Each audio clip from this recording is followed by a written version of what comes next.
Thank you. So welcome to the large venue working group meeting for today, April 14th, 2021.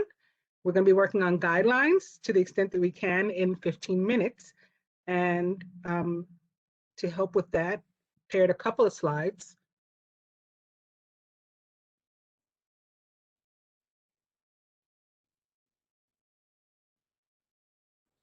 Can everyone see my screen? Yes. Yep. Yes. Okay.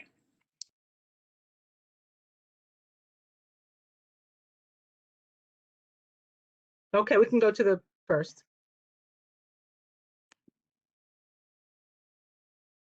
So we're talking about what constitutes even a large venue working group, or a large venue rather.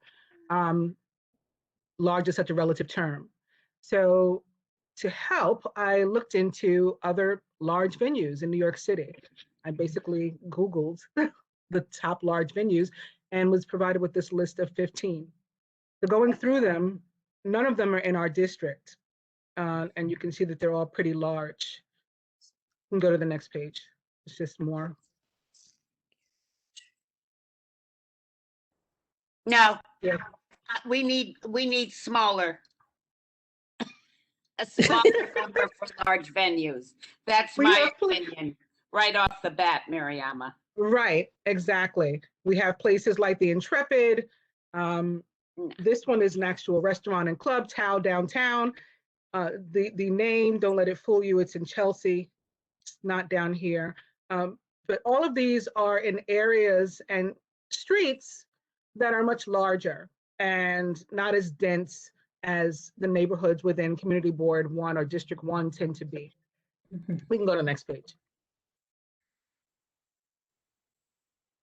So this was the last of the list of those places. The smallest one, I think that was on the list, had a capacity of 450 people standing. Mm-hmm. Okay, next page.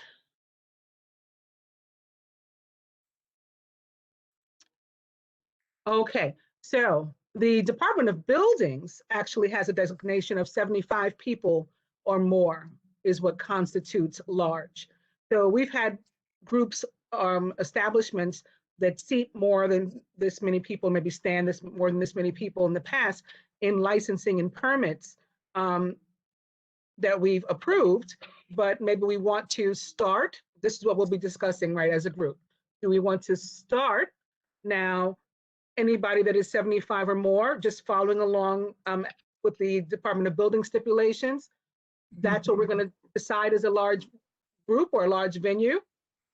Or do we want to say, okay, you know, licensing and permits, the stipulations that we have in place for that committee are already enough for a group up to 100, 150.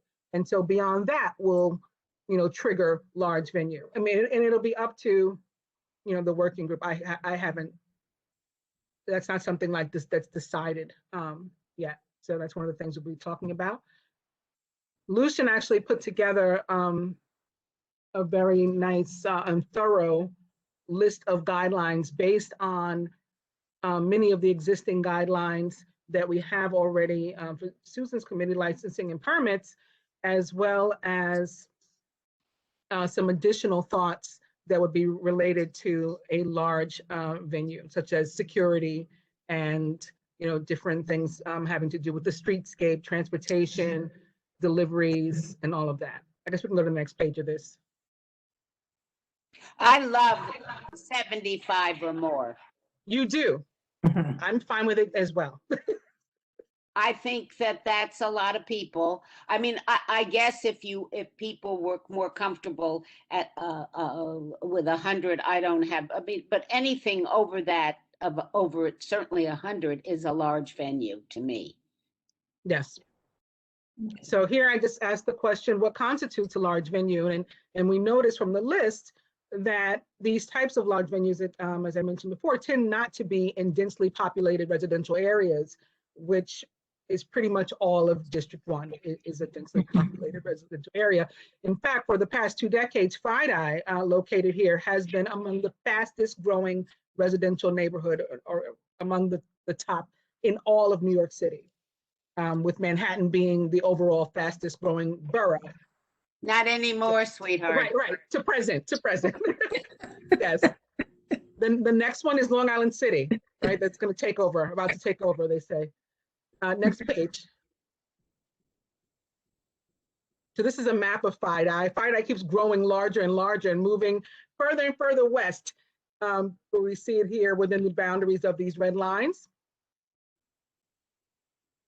And all of these buildings, I mean, there's just so many residential buildings in here, like one atop the other within this boundary here. But we're of course talking about the whole district, just pointing this out. And if you see Battery Park City, I mean, I think we're going to be working on it as a case-by-case basis on those, particularly because they may have the involvement of the authority. But you know, there are things to consider based on neighborhood. For example, in Battery Park City, maybe we need to think about the fact that some of it is landfill. What is the structural capacity for, you know, for a large venue? Can the neighborhood accommodate it? Those would be the questions. Now, next one. Mariama, it looks like they have Southbridge in FIDI. Yes. It is. It's Yes, considered. yes. It is its own. It's South Street Seaport, but it was always within the FIDI community when we had a FIDI community. But it's Mhm. really, we have a bigger, you know, licensing encompasses all. Oh, it's different. Okay, it's different parameters. Yeah, this Okay. map is a City FIDI. wants but its own geographic distinctions for our rules, so you don't have to worry about anyone else's map. Our distinctions stay apt for our rules and those divisions. Okay. Okay. Okay. So we can go to the next one.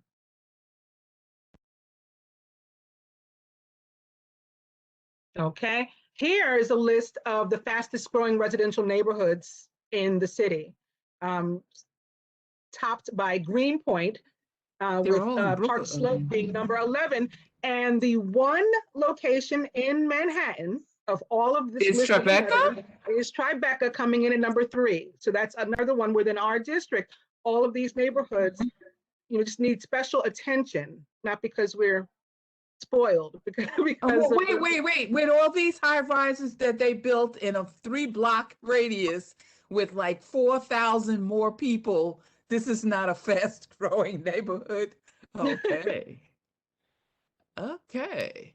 we were on the list for Isn't 2 that decades, fascinating, Friday. Francis? Well, considering they're going to sit empty for at least 3 to 5 years, you know, what can I tell you? Yeah, that's true too. Or they'll become hotels. Who knows? I mean,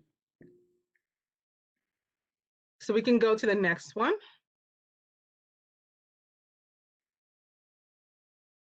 So this brings up the question, like in this context, what factors do we wish to consider in determining what would warrant a large venue designation in Community District 1? You know, and should they differ by neighborhood, which I believe that they should. And if we're going to continue to base it upon the stipulations that already exist within licensing and permits, then they do. We have a couple of little nuances, you know, for Tribeca, for FIDI, like different times that a neighborhood has decided they want their establishments to close and things of that nature. well, you know, we've come to the point, certainly in licensing, and Francis and Karen can correct me if I'm wrong, that we're trying to keep it consistent all over, except in places where we have granted a special dispensation over the years and they Mhm. haven't been egregious in disregarding them. But we've started all over to change the hours. Just because Stone Street says till 4 doesn't mean across the street gives you till 4. Right. So we're trying to make it much more consistent and stay away from making all of this, what's the word I'm trying to use? That everybody is so unique, because there are residential places all over and people should have the right to have peaceful enjoyment and be able to use their streets, Mariama. So that's my input there. Yeah, totally agreed. Yeah, and I was just talking about the differences in the makeup of the neighborhoods, like. You mean that Tribeca is rich? No. That may be a factor. Not all That of may be a us. factor. But I meant, like, for example, many of Fide's streets are super narrow and were made for horses, and they're not the same as, like a Greenwich Street, which is much wider. So we may have to make Not much, but. maybe some nuances. Well, Can we get a map at some point, not today, showing the concentration of residential buildings? Mm, we I should. think we can that's a definitely good- rustle up a residential density map. Yeah, That- yeah. yeah, Census data would give us down to the block level. So I think we could hook that up for sure. Which is one piece of input really quick. And sorry that my family's all in the background, but one thing to consider in the neighborhood, the CP1 neighborhood distinctions is that, FIDI being a financial, the Providence is financial, and Tribeca being manufacturing, and Battery Park City essentially being the ground up from 1970 onward. The typology of what spaces are available to be turned into venues is there's a pattern. So for example, for the financial district, you have former large bank and financial spaces, stock trading floors, very, very large. Whereas in Tribeca, they're going to be more boutique manufacturing spaces that will, and so just something to keep in mind. And just looking back, I think, Susan talked about the special dispensations. I think that's also really important as well. You'll also look at the types of issues that you've experienced. For example, when I think of Tribeca, I think of the Town Stages kind of saga. It's terrible, yeah. And Terrible. that in particular, one of the hangups there is the designation of assembly as a place of assembly, and that's something that we're still waiting for a DOB to sort out. But that's just kind of my take on it. So it's like 6:17. My sense about this, and I want Miriam to finish this. I'm sorry, but I think that we need our own special meeting sometime to go through this and Agreed. to iron it all out. Yeah. A working Agreed. meeting, yeah. Yes. And this is almost done, so we can go to the next one. It might be Okay. may be the last one, actually. after we get that map will probably be very That helpful will as help well. us, guys. Yes. Okay, so yes, Yeah. in the context of that we've been talking about, what factors do we wish to consider in determining what would warrant a large venue designation within our district? So, I started with things like surrounding buildings, traffic, garbage deliveries, impact assessments and statements, and then others that I, didn't think of that we can continue to build on. Well, like availability of parking, availability Right. of public transport. Absolutely. Yeah, and one other thing is we have the document. Okay, we got you. But we have a document that Jennifer can share the link to the document in the chat, so everyone, all the attendees can view it, not edit it, but certainly view it. It's a draft, and essentially leaves all the spaces for the working group and the committee to ultimately decide what sorts of things will be requested of applicants moving forward once the working group kind of meets through that and comes up with those specifics. So will you have tiers? So the 75 person to 300 or 400, however you want to set it, plus all the things that Mariama is putting on here on the slide, you'll have to really dig down and say, what sorts of things do you need to see, because it needs to be a predictable document. And I also, we have our licensing council here representing all the applicants. You all take a look as well and give me feedback, and I can make sure the committee gets the feedback, because you will all need to deal with this document. If you bring one of your clients, we want to make sure they have a predictable experience as well. So this is in a way to help you understand what sorts of things the committee is going to be asking you way ahead of time, and you can plan for it. Yeah. So Jennifer will put And that it's quite thorough, even though it's just a draft. And it pretty much thought of everything, and a lot of it is based already on what was existing within the stipulations for licensing and permits. So it shouldn't be too new, and I think everything is fair that would be additional that we're asking for based on the size of these places. Okay, next page.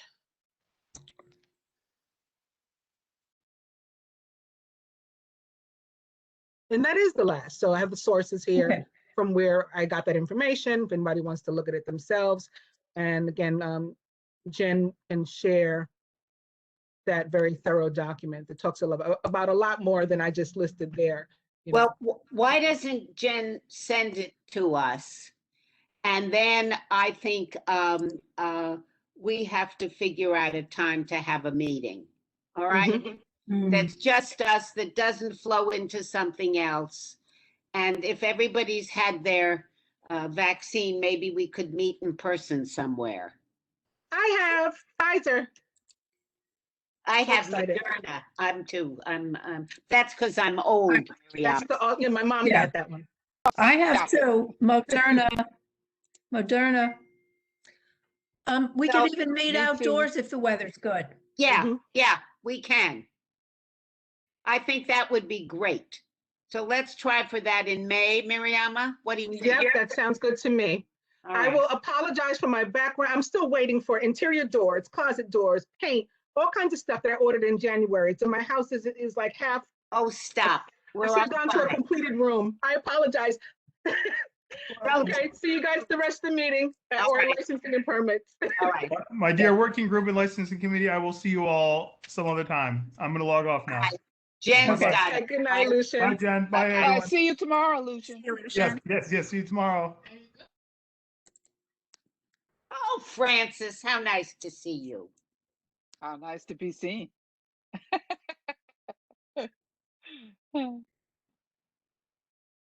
It looks like we almost have quorum, but for the meantime, I'm adding the rest of the members here. Okay, take it down. Yeah, Just I give like it to one- see participants. All right, do we want to see if anybody had any questions about the large venues in the meantime, Sure. about what we're doing? Wait, I think I have to go away and come back or something. No, you're here. Right. You don't You're have here. to go anywhere. I don't know where I am. I can't find it again. Well, we can Go. see you. Wait, We see you. Go Wait, and all right, here click we on the are. right Okay. hand. Okay. Oh, okay. No problem. All right. So Susan, we have quorum, so whenever you want to start. Okay. All right. I'd like to welcome everybody. This is licensing and permits, and I'm Susan Cole. I'm the chair, and my co-chairs are Megan McHugh and Mark Amoruso, and the committee who are here.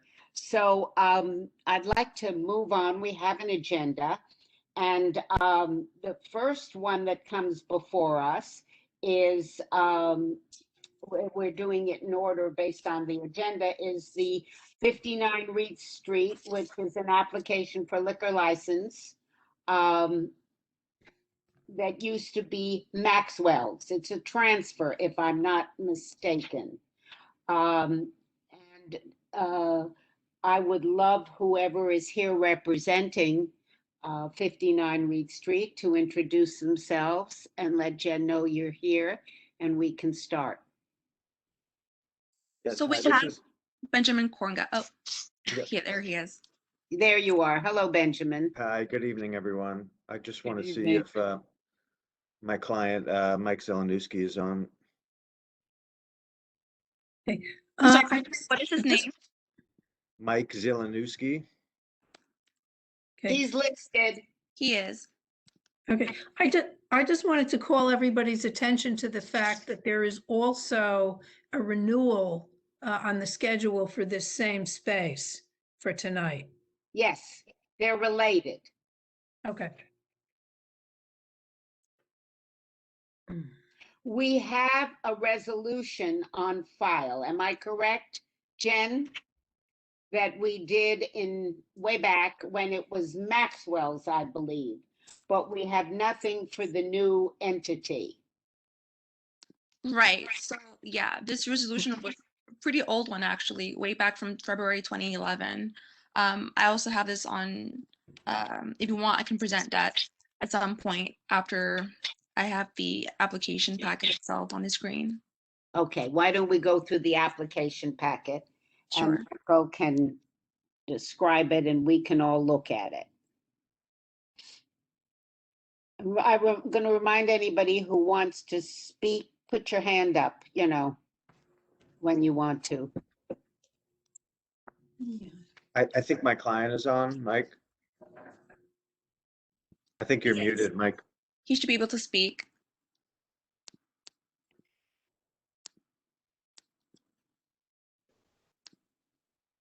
Hello, Hello? hello, this is Mike. Okay. And that's Benjamin. All right, Michael. I have one question as we're starting. Sure. Have you ever run a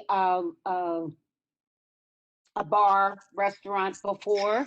Sure. Yes, I have 2 full-time 4 AM liquor licenses in CB2, and I bartended since October 1996. What are your And- 2 other places? I own Barrow Street Ale House at 15 Barrow Street in the West Village, Yeah, and McDougal Street Ale House at 122 McDougal Street. okay. And just incidentally, we appeared before Community Board 2 last week for another license on the corner of at 201 Spring Street, and where Mr. Zielinski is also going to be the sole principal, and he was approved for a 4 AM license. So Well- I reached out to them for a letter of support. Unfortunately, they don't issue them in general, but we did That's ask for fine. them. That's okay. Yeah, we don't either. We rarely give letters of Right, support. but I don't know if you have any contacts that we would encourage you to speak to someone at CB2 just because he does have a stellar track record and I'm not worried. That's Okay. not, here we go. So let's go through it. You're going to have you want a sidewalk cafe, which is under the new city regulations. Is that what it's going to be? Yes, Well, it's going to be, yeah, the expectation that is it'll be operating under open restaurants until, I'm assuming everyone's assuming at some point that sidewalk cafe permits will be issued again. No one's really sure, but Nobody's operating told anything. Yeah, right. So just tell me how many seats, how many people? sure. So it's going to have, there's going to be 19 tables with 50 seats inside and one bar with 16 seats. Do you have any pictures? Pictures of the space as is. Like pictures of the outside where you're. Let me see if I can dig some up. What we're concerned about, Benjamin and Michael, is I understand the inside and the space. I am concerned about the outside. They what are your did. concerns? They did have a sidewalk cafe. The Maxwell's had a sidewalk cafe under the DCA sidewalk cafe It had license. 8 tables and 16 seats. Yeah, so we're gonna do the same. It's gonna be 8 tables and 16 seats. Yeah, but it's not the same street, so we'd like to see a picture of it. What do you mean it's not the same street? It is. It's Maxwell's. Same It's the exact same address. place. Oh, okay. Okay. It's the same Yeah, place. we're talking about the previous licensee, not his other locations. It's No. what they had before. We're gonna essentially, I don't want to say copy it, but it's gonna be the same as it was.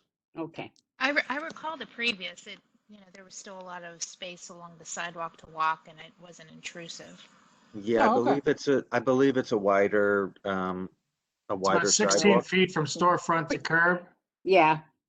But Reed is a pretty wide street there. I know. Yes, and there's no tree pit in front of us or anything to obstruct Yeah. pedestrian traffic. Am So I correct that let's- there's a neighborhood restaurant or bar right next door that also has a sidewalk cafe? Is that accurate? They had the pizza place next door, 61. Yeah. Yeah. Yeah. Don't they have Yes, one? they So- have Yeah, three. it's Tres Sorella. yeah, just the point being, there have been sidewalk cafes there and it's not been a I problem. don't have it. Let's go to the hours, because Michael and Benjamin, those are Yes. the issues, okay? Yes, So let's go to the hours. You're not going to Okay, have so- live music. You're going to have recorded music. You That's don't correct. have windows that go onto the street if We I'm. don't have any That's- windows that open. correctly. that's correct. And the doors, the front door will remain closed at all times. Right. It's right next to a residential building. Yeah. It is, and we, just to tell you a little bit of the outreach that we did, Mike reached out to the tenants of 57 Reed, which is a new building. And just to give you a better picture of the full layout, this building and the one next to it where the pizza place is a taxpayer, so there's no residents above that. In the residential building, he actually was able to get 7 signatures despite the difficulty in COVID of just like, people not wanting to be approached on the street and in their homes. He was able to get 7 signatures of residents of 57 Reed, who frankly, I wasn't there with him, but based on what he's telling me, we're excited about the project, just with so many things closing in the neighborhood and the idea that something was reopening in the neighborhood, particularly with, I'm sure you guys are aware, but the hospitality industry has been devastated Okay. and many places closed. Okay, So you don't need to go there. My office is at 277 Broadway, so I have to pass by there. And I Okay. live on Broadway. I haven't seen any petitions up or any notices up regarding this application. the Was signs anything were, posted? yeah, the signs were all Yes. posted. We provided them. We provided copies to your office. All 4 corners in front of the establishment. Corners of Broadway and the corners of Church. Okay.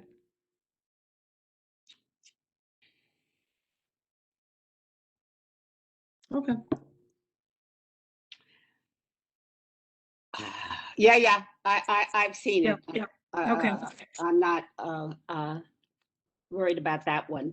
What I am worried about are the hours. Okay. And so I'd like to hear from other committee members. Am I being too restrictive? I'm loath to give till 4 a.m. I agree. Pardon me? Let's see the hours again, Jen, please. It's 2 a.m. Sunday through Wednesday, and 4 a.m. Thursday, Friday, Saturday. Yeah, I am loath to do that. So Well, Susan, because it's not consistent with what we do for every other Thank you. license initially. yeah, That's right. we've been doing, so I can tell everybody, we have been doing Sunday to Wednesday to 1 a.m. And we have been doing weekends till 2 a.m. for the first year. And if after the first year, you can come back to the committee and ask for an extension. That's how we have been doing it. So I want to hear from the rest of the committee. Do you want to let them have till 2 a.m. On weekdays and 2 a.m. on the weekends? Or I'm curious to hear what everybody says. Raise your hands. Mark Amaruth. I see Marco. Yeah. Yeah. Mark? Mark, are you there? Okay, here he is. I'm here. Yeah. Okay. Yeah, I didn't. 4 a.m., 3 a.m. is basically just a non-starter with very few exceptions. I mean, the applicant and his attorney should really know that. It's just like wasting time with a fruitless argument here. It's a residential area. Got to be consistent with what the other places have, unless they're grandfathered from the beginning of time, and there's nothing we can do about that.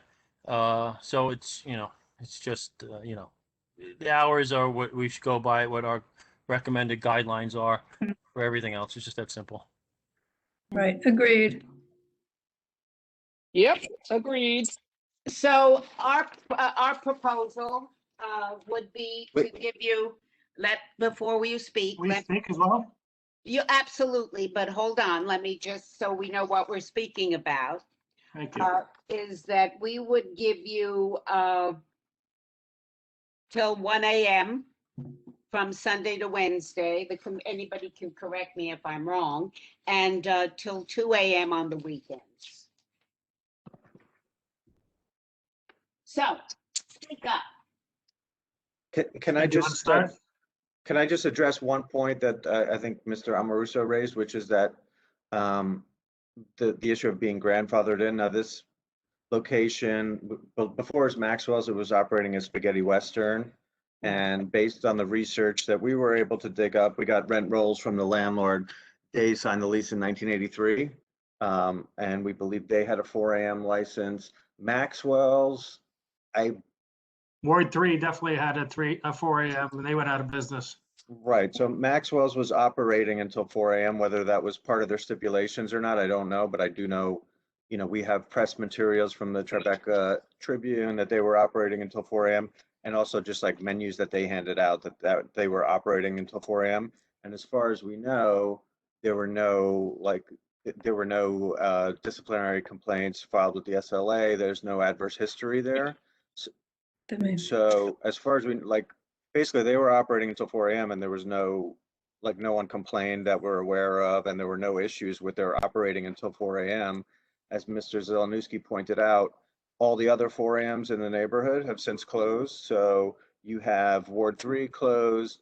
We know for a fact that Reed Street Tavern just down the block is on the market. So it's still open, but I don't know how much longer that's going to happen. The Patriot on Chambers Street is, as far as we know, is still closed, and we don't know if they plan on reopening. So, I mean, 37 Warren has gone out. That's another 77 license. Warren closed, which is a couple blocks away. So, I mean, frankly speaking, there are people that work in hospitality in that neighborhood. There are people that get off of work late, and there are people that want to have a drink, late at night. And we don't want to beat around the bush. We know that you have this policy, but they're also, I mean, everything else around there closed. There's no place to go. There is a public convenience and advantage to have one place in a neighborhood that's open past, 2 o'clock. And right now, I don't think there's nothing around there. Is your method of operation going to be exactly the same as Maxwell's? It's going to be A little very tighter similar. restraint, yeah. Did any of you have any ownership in Maxwell's? No. So you didn't run the day-to-day of Maxwell's? No. So you're a completely new entity? It's a new entity, but he has extensive. I have 3 4 a.m. license with another community board. I've run responsibly for 25 years. Yeah, no. Let me answer that, Michael.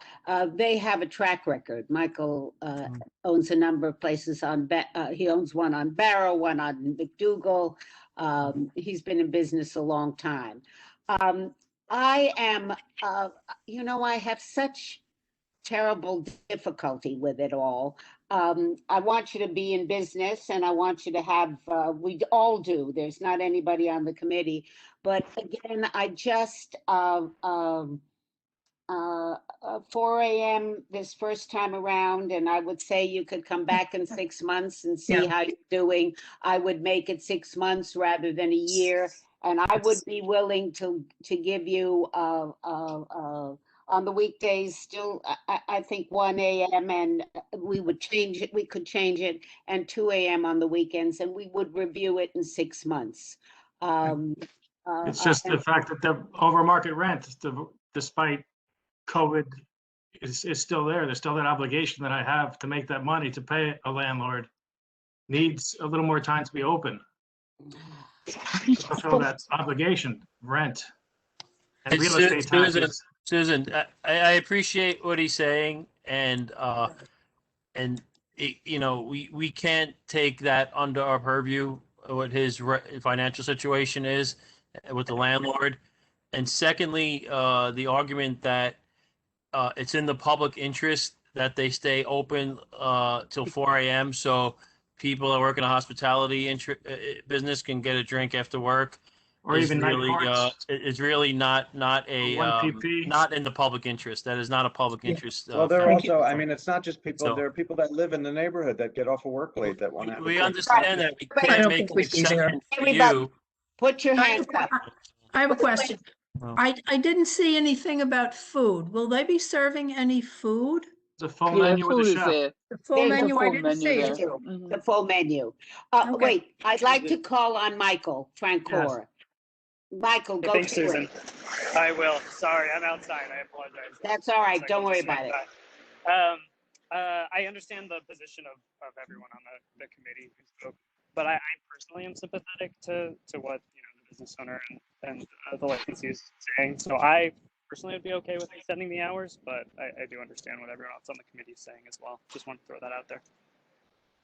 So I am willing, I don't know, if we gave you, let's see what the committee thinks, if we gave you till 2 a.m. 7 days a week, or while you're open, instead of limiting it Monday through Thursday, I certainly would be willing to do that, and we would review it in 6 months. First of all, you have to get your license from the SLA. God only knows when that's going to happen, right? Well, it is a transfer, so it's a transfer, It's so, sooner rather than later. right. So if you got it in, let's say, May or June at the latest, by December, we would be reviewing it again. So that's my only proposition. I am unwilling to go to 4, and unless you somebody, Sorry, would you consider 3 a.m., 2 a.m. during the week and 3 a.m. on the weekends? No, anybody I else? wouldn't. no, No, I think. No from me. No, no. no.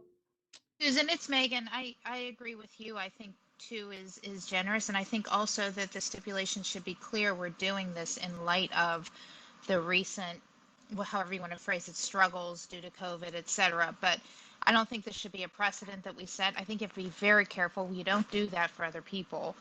And there should be a whereas, just in light of the recent closures in the neighborhood and difficulties due to All of COVID. That It has to be very clear in the Whereas resolution. Michael's track record in other places, and that we are willing to review it in 6 months. If everybody, Francis, do you have something to say? You have your hand up. I think Dita was up before me. Okay, but Rita, go right ahead. Sorry.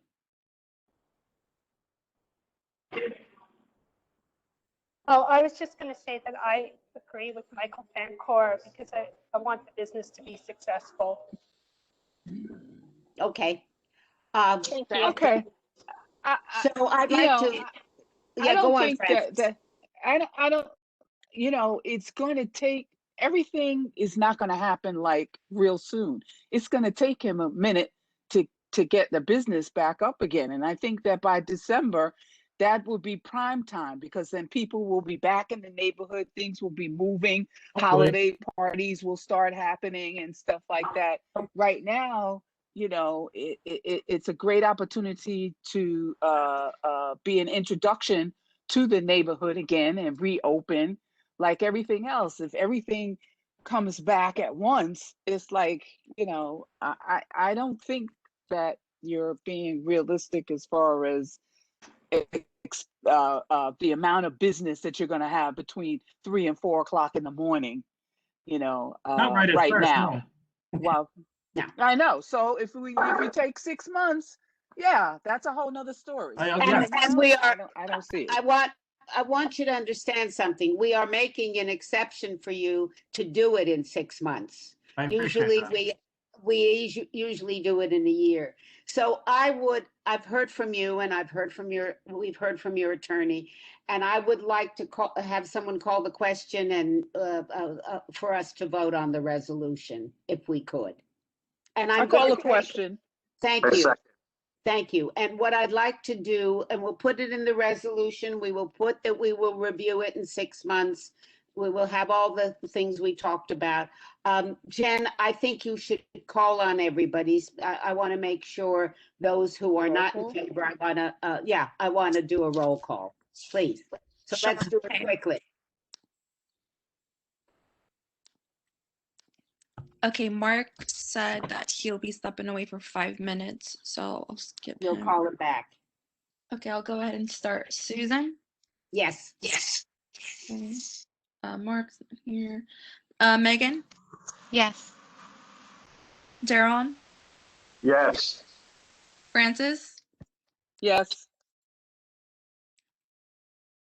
Michael? Yes. Mitch is not here. Mariama? Sorry, yes. Thank you. Joel's not here yet. William? Yes. Thank you. Pat just joined, so she cannot vote. Cal's not here. Oh. Chow? Yes.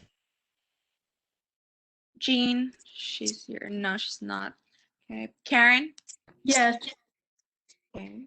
I'll go back to Mark. Mark, are you there? Mark? Yeah, he is now. Mark? Well. Okay, No. all the votes are counted in. Yeah. This resolution Okay. passes. So we agreed to give you 7 days at 2. You understand that? Yes, That and then was- review in 6 months. Is that the Yes, absolutely. plan? Okay. All right. Good luck. Thank you. But So how does it before, work? So, before we end, what is the renewal on this location? well, I guess they probably sent it out. I don't know when you received it, but I guess they sent it out before, like we have a signed lease already. So and I'm actually in possession of their liquor license. So it's, I guess their attorney probably just sent it out in the ordinary course. I don't know. They're not renewing. I have their license. It's being surrendered. It's okay, Karen. We're all right. We'll make sure. And I think they're honorable people. Let's hope they are. I think Benjamin and Michael are. All right. So just procedurally, so We have to you vote send to us- the board, and we'll send you the steps. You'll get it notarized or however you do it. after the full board meeting. We'll first send you the steps because we have the steps that we vote on with, it's part of okay. our board packet, okay? Okay. And we have Okay. our board meeting and then you're good to go, all right? Okay. Thank you, everyone. Thank you you. very much for your time. Have a good night. You too. Thank you. Okay, so then if you look Madam at, Chair, Madam Chair, fellow board members, I have a question. This is Daryl. So Oh, right yes. now, before, just to something to clarify. Right now, so right now, nothing's open until 4 a.m., nothing's open until 3 a.m., nothing's open until, right? Everything's closing at 11 or midnight these days because of COVID? yeah, Okay, so hypothetically, I just want to know how this works out. Hypothetically, that 11 p.m. or midnight thing stays for the next 6 months. If these guys, like, does that count as the 6 months that we would approve them for 2 a.m. and then they gotta go, then they get to 4 a.m.? Like, how does that work? Like, right now, it's a moot point. This is academic. well, that's a very interesting point, Daron. I'm not sure. And the problem is that's much more for the outdoor rather than the indoor. So that 11 a.m. Is it 11 a.m. indoors as well? I'm not sure it is. It is. I thought it was. I thought everything had to be closed by. Gee, Mark? I don't know. Stone Street certainly isn't. And I don't. The Stone Street spots are open until past midnight nowadays? I think indoors, Megan, are they? I would have to ask Megan. I'd have to check. I'm never over there. I don't know, quite frankly. Part of the problem, Daron, is that we don't walk it the way we used to because everybody's out there without masks. So I'm just, but I look out my window and I see them. I'm good. I will check. I think it's a question for Jen to check on, and let's see. Okay, because it's just like we're sitting here talking about 2 a.m. It's like, if the indoors can open until 2 a.m., yes, sure. But if everything's closing at midnight, this isn't something we need to go back and forth on right now. Yes, I expect in the next 6 months, things are going to be push further back, but the next few months, I don't see anything open super late. Maybe, Duran, I think your point being well taken, that we should preface the resolution, Jen, with whatever hours we are given, we are considering that the city regulation of 11 at this moment in time, until that is no longer, that is what stands, okay? Well, I hey, think, I'm sorry to Yeah. interrupt, but yeah, isn't there an 11 p.m. curfew? I'm looking it up now. That was just extended. Yes, there is. I looked it up. It's 11. Yeah. So what Darren's talking about is accurate. Yeah. so I think that the resolution has to state, I'll call on you in a minute, Mark, but the resolution has to state that the curfew that's in effect, whatever we have approved, the curfew until the curfew of 11 p.m. is lifted, that's what's going to stand before these new hours are approved. So would our 6 months start after they get approved for 2 a.m.? The curfew Yes. goes back? Okay. Yes, yes. And we'll have to put that in it, Duran. Good point. Okay. All right. Thank you. Yep. All right. So I'm going to ask you all to look for what's ever up for renewal in the Tribeca. We don't think we have gotten any complaints on any of them. Am I correct? I got one. Okay, tell me, Mark. It's not necessarily a complaint, but Greenwich Street Tab and even pre-virus is noisy and occasionally doesn't control their crowds. You know, now letting it slide a little bit. I had to call there a couple of times. They had people out. I mean, even if it wasn't the virus, you're not supposed to have people out past 11 in the Sidewalk Cafe screaming and yelling. It's really loud. I mean, the guy that owns the place is a really nice guy. So I don't know, maybe you could just shoot a little bit, a friendly email to him saying we're renewing everything. Yeah, how about if we write a little letter that we're approving this, but please note, we've had some complaints about noise and crowd control, please be. Right. Yeah. So something like that. And because they're good guys and they want to stay in business, you know. I don't want to have any problems with that, you know, but they just need to just do a little better job on working it out over there. So, but they're good people over there. All right, we'll do that. All right, so we're going to 24 John Street, everybody. Alrighty, Susan, we have our representative for this application, Salvatore Loduca. He's with us right now. So I'm going to go ahead and share my screen in a moment. Okay, and Mr. Loduca represents what? One of the partners for Hyde Lounge, Inc. Okay. So this is for everybody's edification, the 20th and the 21st floor of a hotel. Am I correct? It's a hotel. Correct. So for me to inform the committee, we have had a number of complaints already from various neighbors of yours who have complained about persons loitering and hanging around and staying out late. Some concerns they have mentioned were drugs, and it's an issue for us. And I don't know whether you've got your community support or who wrote, but although it is on the 20th and 21st floor, there are noise issues, there are outdoor issues, there are a number of things we're concerned about. But I have two questions to start with. What is the capacity of each floor? First of all, we're not open as we are not open, and so any of the complaints that were made were I can address at some point. But let me just get to your questions.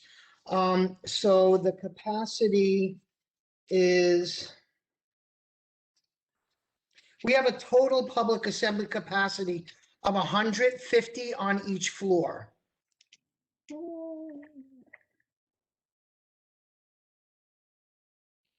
300. Okay. Okay, thank No, you. not- Oh, yeah, okay.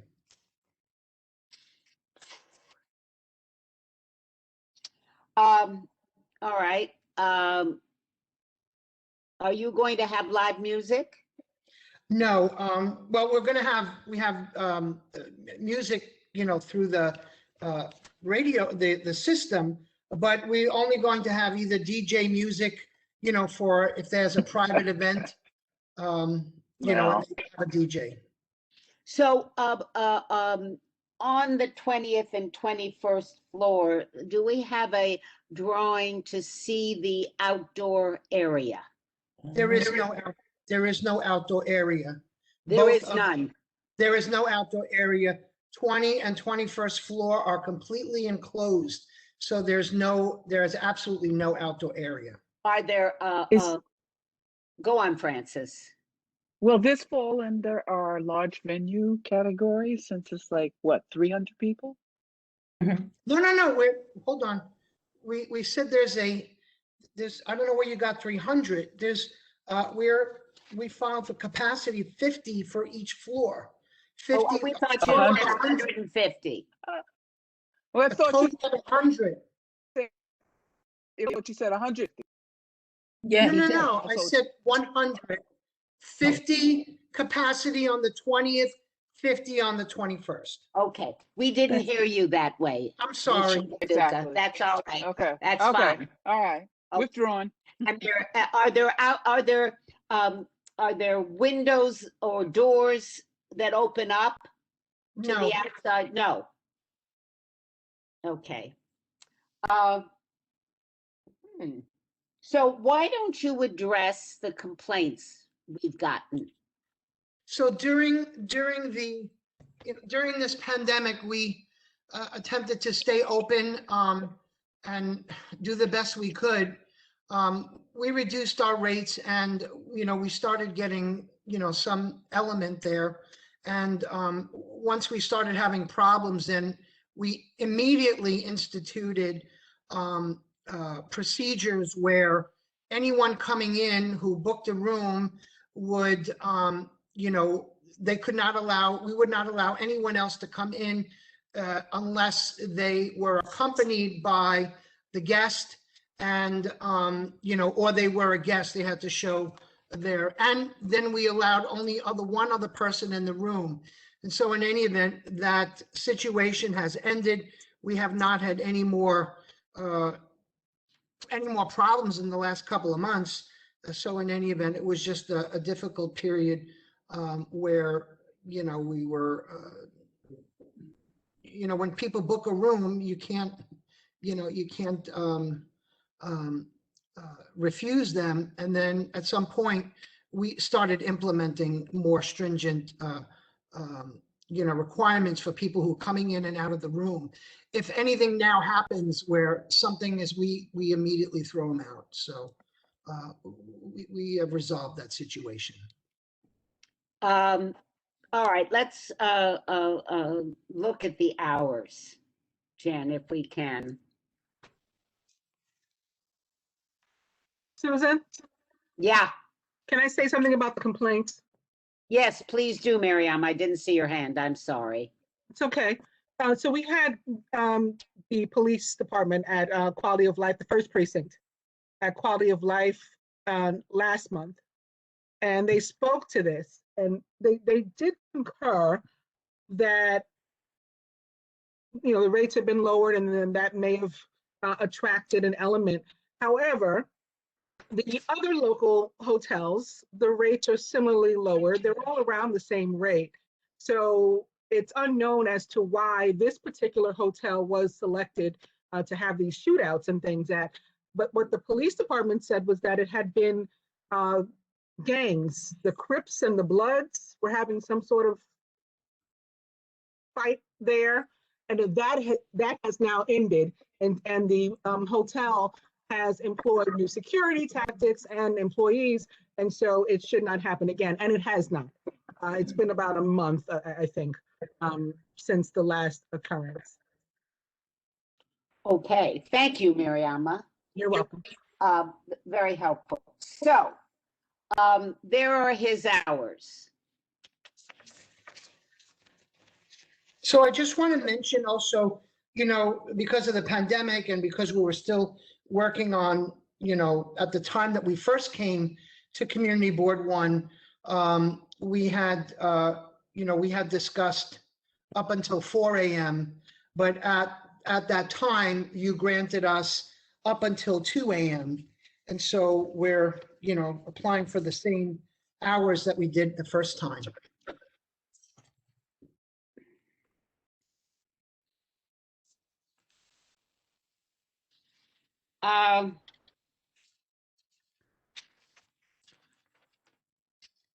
So, anybody, please talk, speak.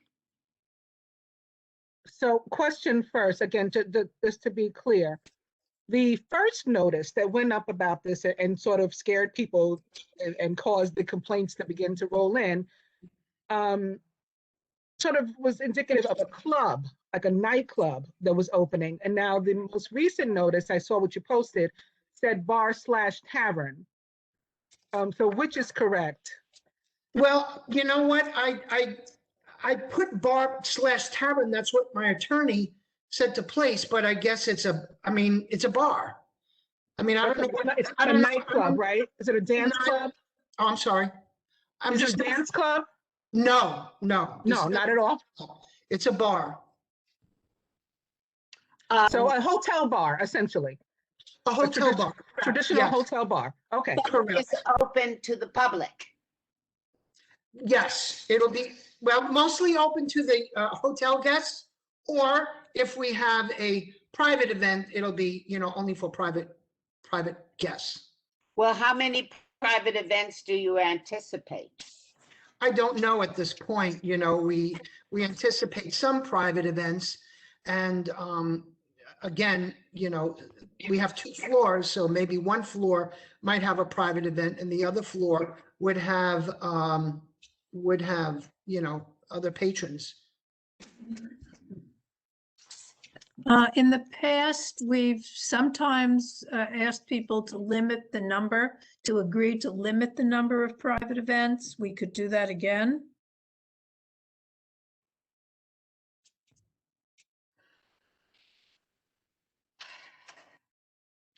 You know, I'm sorry, was, as far as private events are concerned, I mean, if the private events, you know, since we're on the 20th and 21st floor, there is no outside, you know, there is no outside area.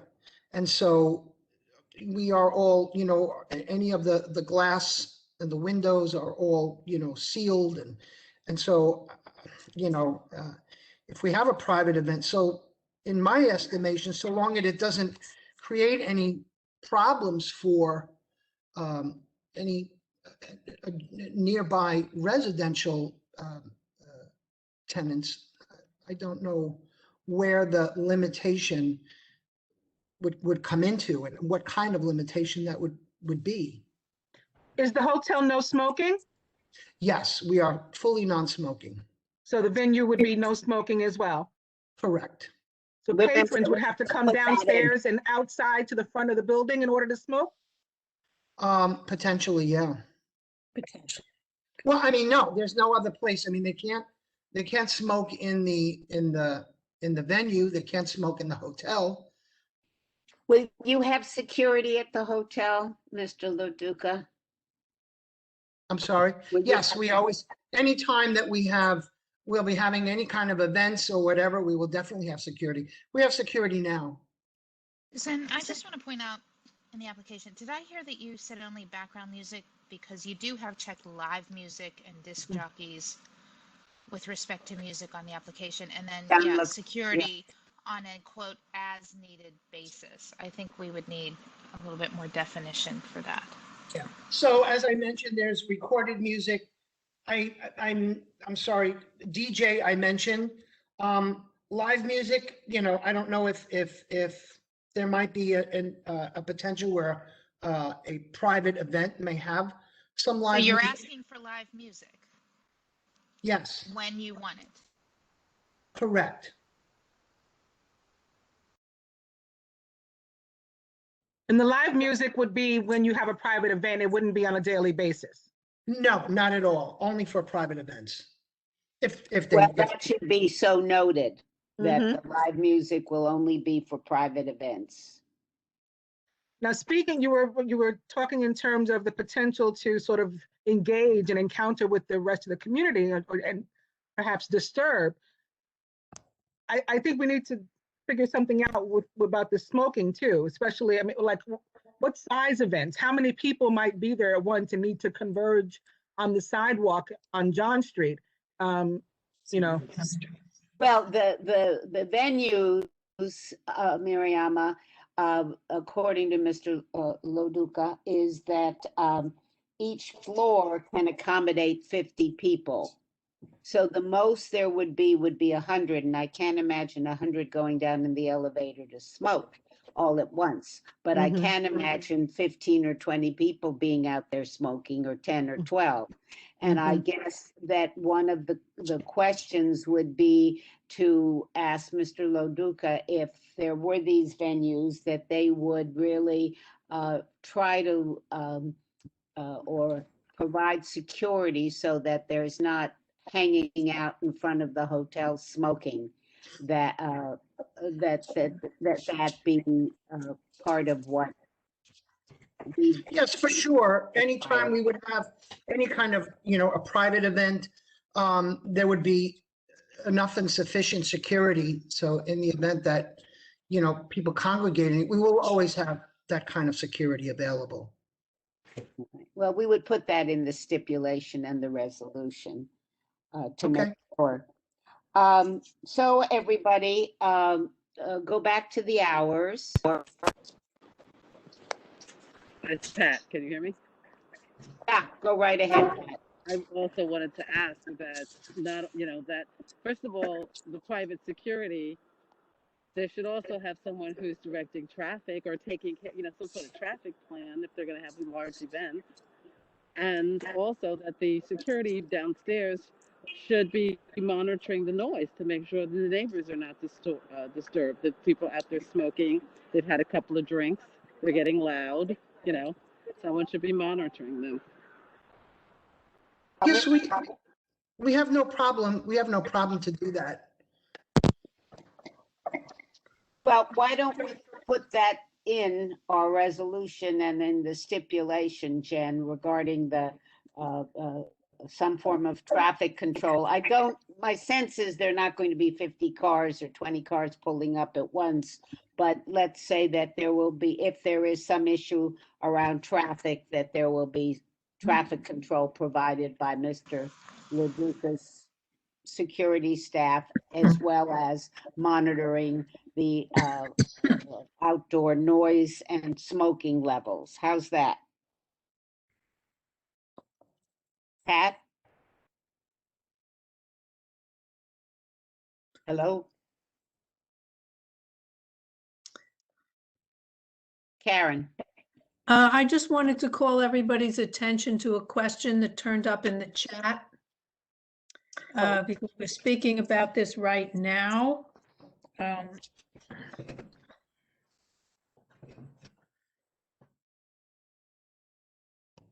I don't see it, so you can.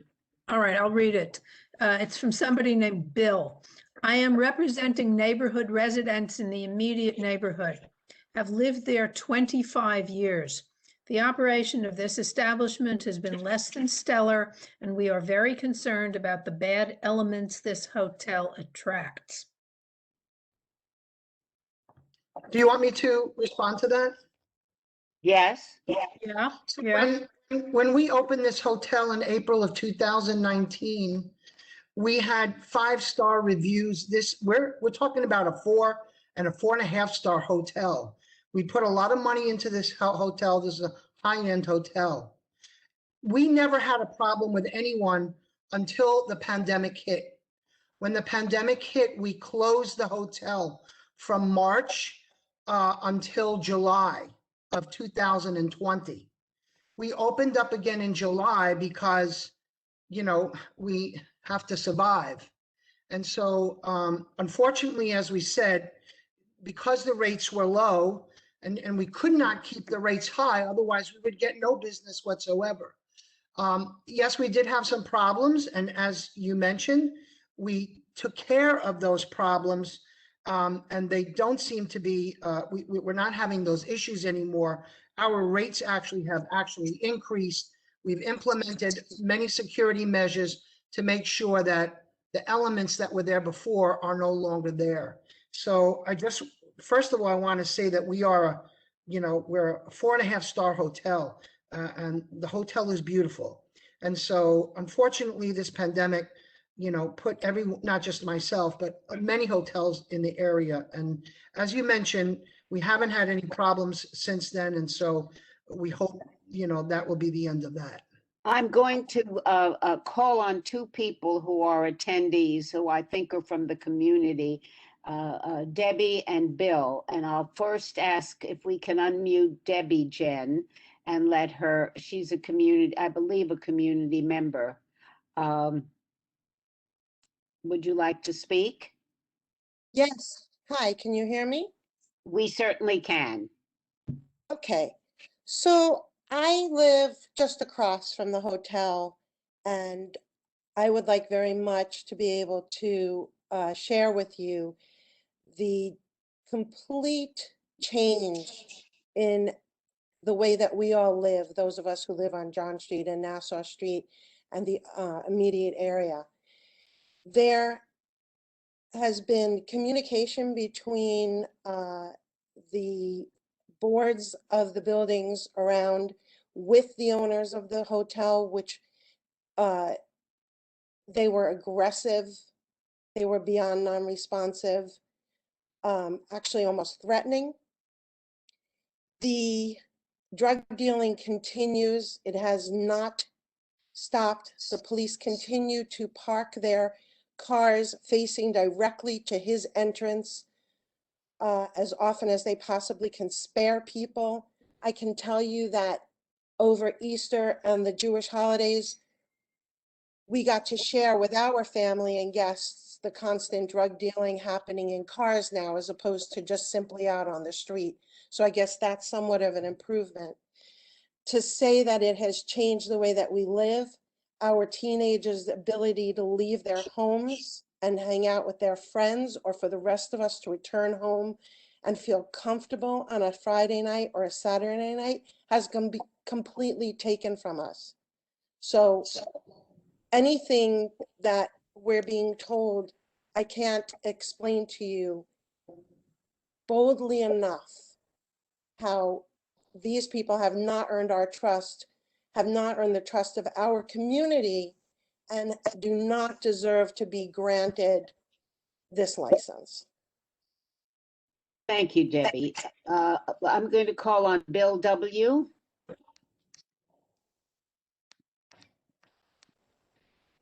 Yes, thank you for this hearing. I would concur with the comments previously shared. I've lived in the area for many years with my family. Many of the residents of the co-op buildings around this premises have had less than positive interactions with this construction site and now hotel. I am very sympathetic to anybody in the hospitality business, hotel owners, restaurant, bar owners.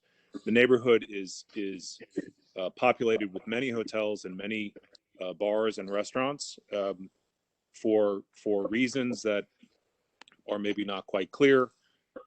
This establishment has an issue with the trust of the neighborhood, and that is for certain. I would say that while I don't believe this application should be approved, I do believe that a course for remedy and reapplication obviously should be made to any business person trying to operate. But the simple fact of the matter is that the neighborhood is not as safe as it once was. the noise factor in those buildings and on those streets it's like an echo chamber. So while the sound might be inside, music playing at a loud volume would be easily heard by neighboring buildings with great ease. So many hotels have opened up in our immediate neighborhood, and I doubt that the level of protest or concern has been raised by all of them put together as what is being shared among the community here now. Thank you. Lindsay Lefko. Hi, how are you? Fine. Yes, I just wanted to say that I'm also a member of the community. I've lived in Fidei for over 15 years, at 71 Nassau Street for over 10 years. For me, I was stranded out of the country for most of the pandemic, finally back in February and back to work. And it's like day and night being down in the neighborhood. The first night I got back was the night of the shooting. It was extremely horrifying to hear those noises right outside my window. And just this past weekend, there was some kind of bachelorette party because I was able to look out my window and see the balcony of the hotel, and they were playing music all night long. Never in my 10 years at that building have I been kept up at night, like I'm in the middle of, Murray Hill outside of a club. It just doesn't feel like my home anymore. Thank you, Lindsay. Mr. Dunner. Can you unmute him, Jen? Yeah, hi. Everybody can hear me? Yes, we can. Yeah, hi. My name's John Dunner. I represent the board of the Condominium Association of 71 Nassau Street, the residential building immediately across the street from the applicant's proposed location at 24 John Street, and 65 Nassau Street, the residential building immediately adjacent to 24 John Street. We'd like you to reject the application based upon the violation of the state of New York's Liquor Authority 500-foot rule, which states the 500-foot law prohibits the authority from issuing an on-premises retail license for the sale and or consumption of liquor to any premises which is within 500 feet of 3 establishments that are currently operating with on-premise liquor license. Since there are already at least 6 active Code 252 licenses within 500 feet of the applicant's proposed location at 24 John Street, we believe the application should be outright denied. Per the attached information from the SLA website, the following active 252 or 252 licenses within 500 feet are the Irish American Bar at 17 John Street, the Malt House at 911 Maiden Lane, the Bar at the Holiday Inn at 20 Maiden Lane, the Ainsworth at 121 Fulton Street, the Nobu at 195 Broadway, and a Claudio at 21 Ann Street. Further, as residents who live adjacent to 24 John Street, we're generally appalled at the recent crime and gang-related activity that has been well documented by the local police district. As evidenced by over 80 signatures from our residents, we believe that approval of the applicant's license will exacerbate an already hostile and volatile location. Serving alcohol late into the night and early mornings will create a nuisance to our residents, many of whom sleep above the entrance and exit from 24 John Street. Noise and smoke from users of this lounge, not within the lounge, but when they go downstairs to smoke, are extremely concerning, as is the volume of trash that's going to be placed out on John Street. The guest lines are really the concern. It's not the interior space. 100-person occupancy is fantastic. If they have a popular DJ or some live event, they could have 500 people that want to show up to this event. So now you've got a guest line of people outside on the street that are waiting to get into the club. Same thing when they leave. When they leave, you're going to have 100 people plus with taxis and Ubers all waiting outside on John Street. Anybody that smokes is going to have to exit the hotel to smoke on John Street, since it's a non-smoking hotel.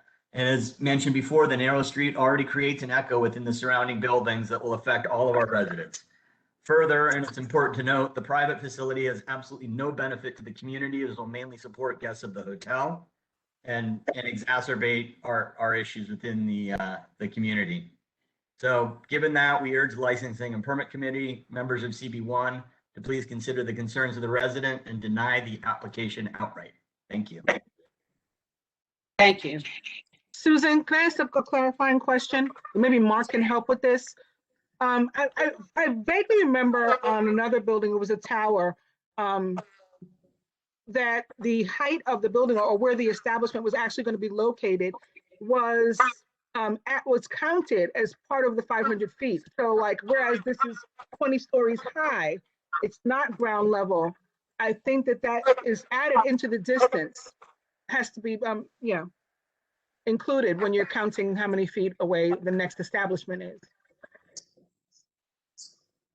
I don't know. Mark, are you there? I think the way it's written is from the main entrance. But I'm not sure how they count, if they counted vertically. Honestly, I'm not 100% sure on how that's done. Honestly, But it would be like the entrance of the bar, right? Not the entrance of the hotel, or would it be the hotel? oh, it's 500 feet as the crow flies. So how do you count that vertically? So I'm not 100. I gotta double check on that, unless someone actually knows. What I read was that it's from the main entrance of the entrance to the facility. That's what I believe it is. I'm not What I believe too. So is the facility the hotel or the bar? No, the hotel.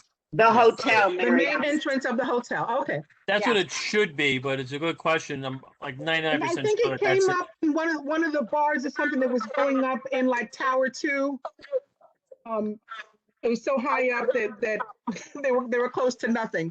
Yeah. No, but they're close to nothing there, so it's a little different too. Everyone, this is a pretty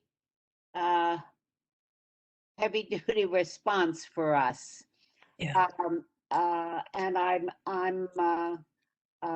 always loath to reject outright, but Mr. Donner has written letters and people have expressed deep concern about this, and the response of the owners to the community members and the questions we raised regarding out in the street and traffic and smoking and security. And it appears that there are things still going on at the hotel. So I am open to suggestions. You know that one of our problems is that rejecting outright without really a good basis, SLA can overrule us and then do whatever they want. So I would change hours of operation. I would put in, I will call on you, Mr. Colson, in a minute. And I would add a number of restrictions. This is a very difficult one for us. And I think Karen's point somehow about live venue and DJs and who they have and how they're taking people in. He claims it's a bar, not a club, and I think that has to be stated. And he claims that it's mostly for hotel people. But if there are long lines outside, as someone says, that is an issue because it's a public venue and that changes the nature of everything. So before we continue, there is a Mr. Colson who would like to speak, and I'd like you to let him speak, Jen. Hi, this is David Coleman. Did you mean me? Yeah. That's okay. Yeah, I've been a community member down here for 25 years, and I live right next to the Artisan. And, I just want to echo, what, no pun intended, what other people have been saying. And I know this because of the Irish American. And when they started up a couple of years ago, they started having the people smoking outside. And, they're young people, I think many PACE students, quite honestly, and they get drunk, they get loud, they like to scream at the top of their lungs for no reason while they're smoking. And then the smokers have the friends who want to come with them. And, they don't want to have security. They say they want to do security. They don't have security. They don't, So I feel like, it's easy to say to you, oh, it's a bar now. It's not a club now. Yes, we'll have security as needed. I just feel like there's so many answers to the questions you guys are asking are these kind of loosey, squirrely answers that are just designed to get around. And I think we don't want another club full of like 10 people screaming, drunk, smoking at the top of their lungs, and that's what has been there. So, and he says he's trying to move away from this thing, but I'm sorry, a popular hotel bar with a DJ is not moving away from, the kind of trouble that has been dogging this place. So that's my 2 cents. Thank you very much. Susan, Yes, this is Megan. Two things. One, I'm just wondering, do we have any records with respect to 311 calls being made for disturbances? That's the first thing I want to ask. Secondly, I don't know how others would feel. I'm inclined to say let's start this off for a year. No DJ, no live music. They can have background music. They can have their license. I mean, earlier at 6 o'clock we were saying anything over 75 people we consider a large venue. This is clearly not a street that can handle a large venue. It's narrow sidewalks. And I'm wondering if what could possibly help with a lot of these concerns is we'll say you can have your license, but background music only. So those are 2 things. Thanks, Megan. And I would change the hours as well. Absolutely. It appears to me, Mr. Loduca, that you haven't been a very good neighbor. And I don't want you to answer, so don't. But I think that I think Megan's proposal is correct. What I want the community to understand is it's a very tough call. We can put in the issue when they go to the 500-foot hearing and make notice of all of this, what exists. We can do that, but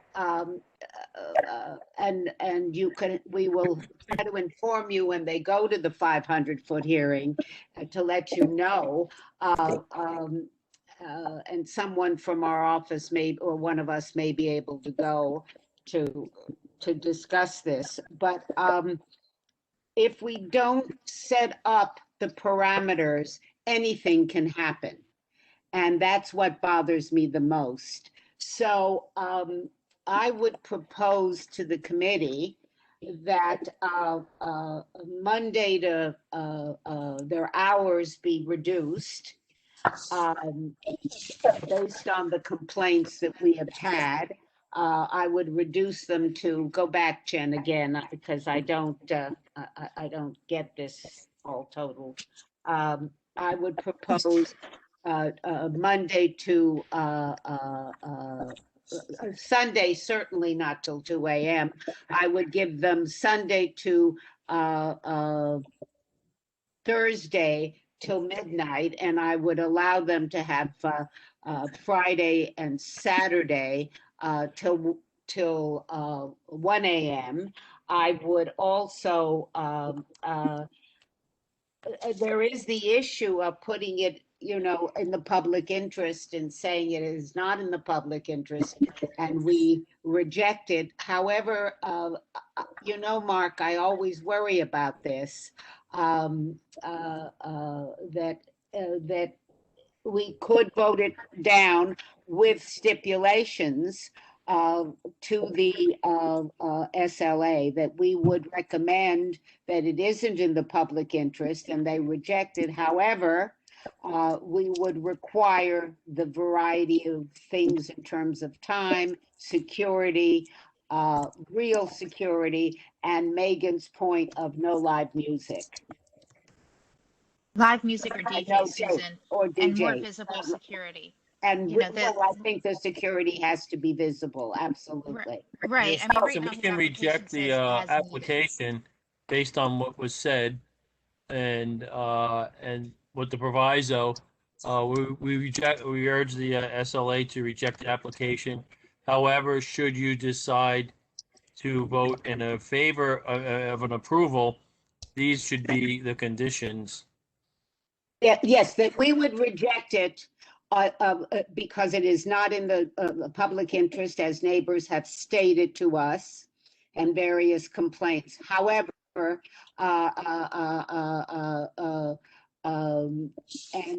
I would urge all the community, you will have to check with us to participate at the SLA hearing when they have it. We need to have representation there of the community, so you can voice your concerns.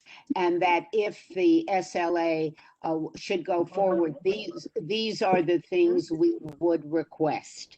Can I make one more comment, if possible? So it's up here already?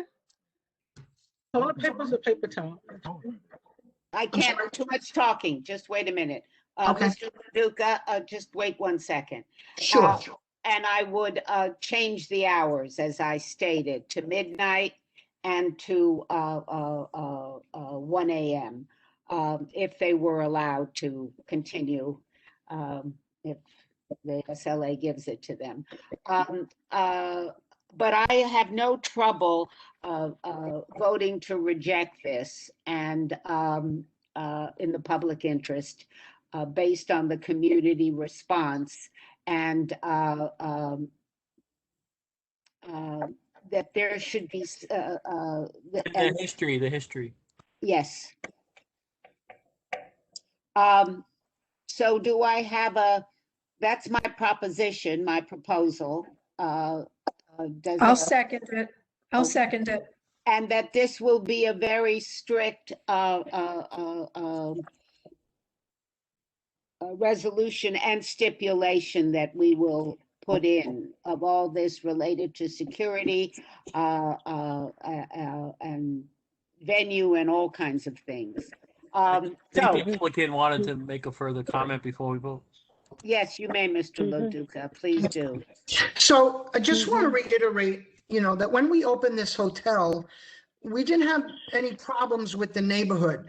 And we attempted during the construction to do the best we could to enhance the neighborhood and to be a part of the community. And so any of the issues that arose during this pandemic period. I don't think we were the only ones that were having this issue. And so we attempted and we got the problems under control. And so, to say also that we're going to have 500 people upstairs, that's certainly not true. We have to comply with the laws, and so we have to comply with our occupancy. And as I mentioned, we're not even open. We're not even open yet, and so we would certainly make sure that we had plenty of security. If there was a private event, we came here a couple of years ago and we didn't seem to have a problem then. And so, again, I understand there's some circumstances that occurred with this pandemic, but we feel that that's been resolved and we've done our best to address the issues. Okay, clearly the community does not feel that way, and clearly you have there have been some problems. So I have a motion on the floor, and I would like us to vote on it. Susan? Yes, ma'am. I'm so sorry. I don't know if you already called a question. Joel's asking to speak. He texted me. He needs to be unmuted. All right. Jen, will you unmute Joel before we vote? Sure. I'm muting him right now just to make sure this is his time. I'm going to ask call-in user 917361. Is this Joel? Yes, hi. Yeah, hi. No, this is Andrew Berman. No, Joel, are you there? I'm here. That's Joel. That's his voice. Yeah, I'm here. Okay, Joel, speak up. So you can hear me? Yes, we can. Okay, so Susan, I have a question. If you could ask the neighbors if they're still on the Zoom, can you please ask them, did they call in and make a formal complaint 311? Because I think if we have the record of all the 311 calls, it would make our case stronger and we could enter that into the record. So can you Well, please even better, ask, they called 911. The police were involved. There was a shooting there, 2 shootings Okay, there. whatever they have, I think it goes to our position. So can you please ask the people that are on the Zoom, how many times and do they have complaint numbers from 311 that we could enter into this? Well, anybody who has heard that, who is on the Zoom meeting, could you send to the community board any complaints and calls you have made to 311 and any of your complaint numbers, please? All right, Joe? And in the future, yeah, and in the future, as this goes forward, they must document it with the 311 number and give it to the community board so we have a record of it. So the next time they come before the board, we can speak more intelligently about the violations. All right. I'm going to, so we don't keep going on, can we call the question. Is there a second to reject this application? Second. A second. All right. With the stipulations that we have put in and with an additional response to the SLA. So going forward, let's do it this way if we can. I'm going to ask if there is anybody who wants to reject this resolution. Susan, I apologize, you just said this, but are we voting to deny plus with stipulations, or are we voting Yes. for? No, deny? we're voting. You know how we work, Michael. Oh, We're no, sorry, I voting- mean, are we voting to deny with the, because it's not in the public benefit? Is that what we're going with? That's what we're going with. And if you're, so a yes is to vote to deny because they are not in the, it's not in the public interest. And then to include the various stipulations that we would require from the SLA. Gotcha. I think, so I'm actually against an outright rejection. I actually think that the issues that we've had in the community are a little bit bigger than one business. I'm sure they could have handled it better, but I'm a no on this one. Okay, that's fine. You'll vote. All right, so Jen, record Michael as a no. Are there any other no's? Any, what do we call it? Abstentions. Any abstentions? Recusals? All right, I will then assume that everybody else is in favor. Okay, sorry, Mr. LaDuca, that's how we're going to vote. Susan, you said it once, but really need to encourage the neighbors to attend the SLA meeting. Yes, well, Um, please, all of you who are here, call, go on our site or text Jen Maldonado or Lucien Reynolds, because we should hear, we get to monitor when it's coming before the SLA. And one of us from the committee will also try to go and attend as well, all right?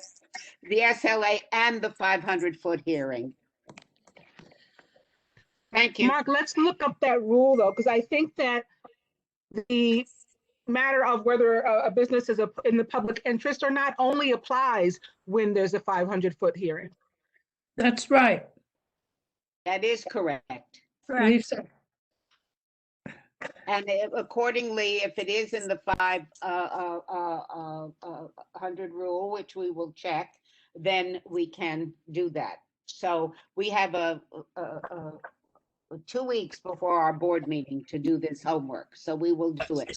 It's not only, It's not only 500 foot, right, Mark? I mean, it's a automatic, what's the word? Review of the public interest. Yeah, If it's that's what I 500 thought, foot. Mariana. If it's not 500 foot, it could still not be in the public interest. Just depends on the circumstance. No. That's yeah. what Thanks. that's what I think. All right, everybody, let's move on. Thank you for being so thoughtful. Thank you. Bye. Mhm. All right, the next one is 120 Water, which Jen, you want to put up? And who's here representing them? We have Max Bookman with us along with him. Oh, Max. Yeah, that Okay. So go, let's see it. Let's put the resolution up. I see Karen, but I want to see the resolution. Jen? one moment. I'm just changing my That's fine. Relax. Relax.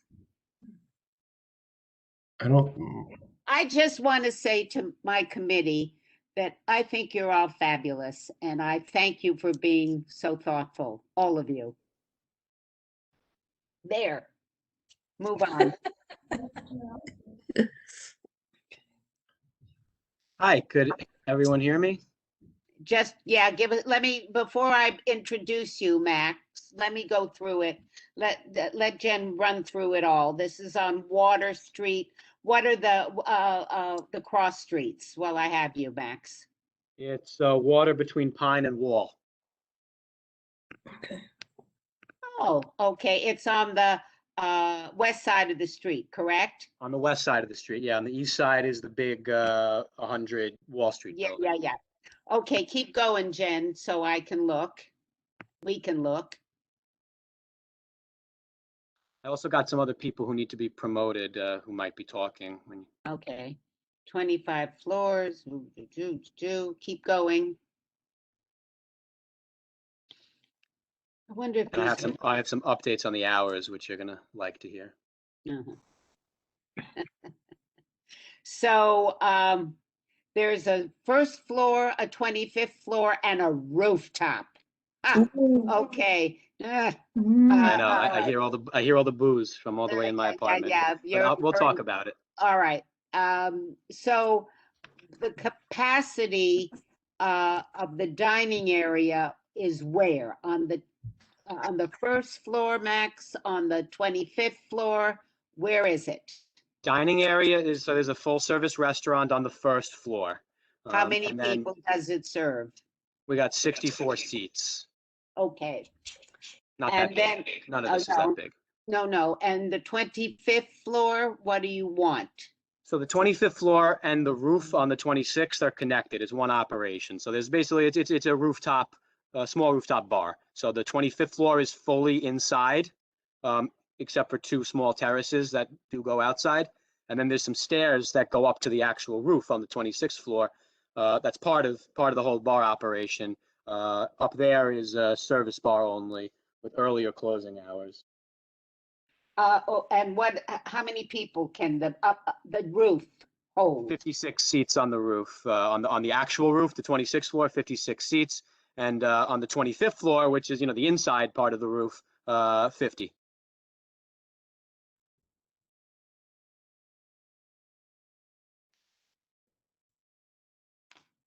Before we get too far, I do have my people who I want to make sure are on with me.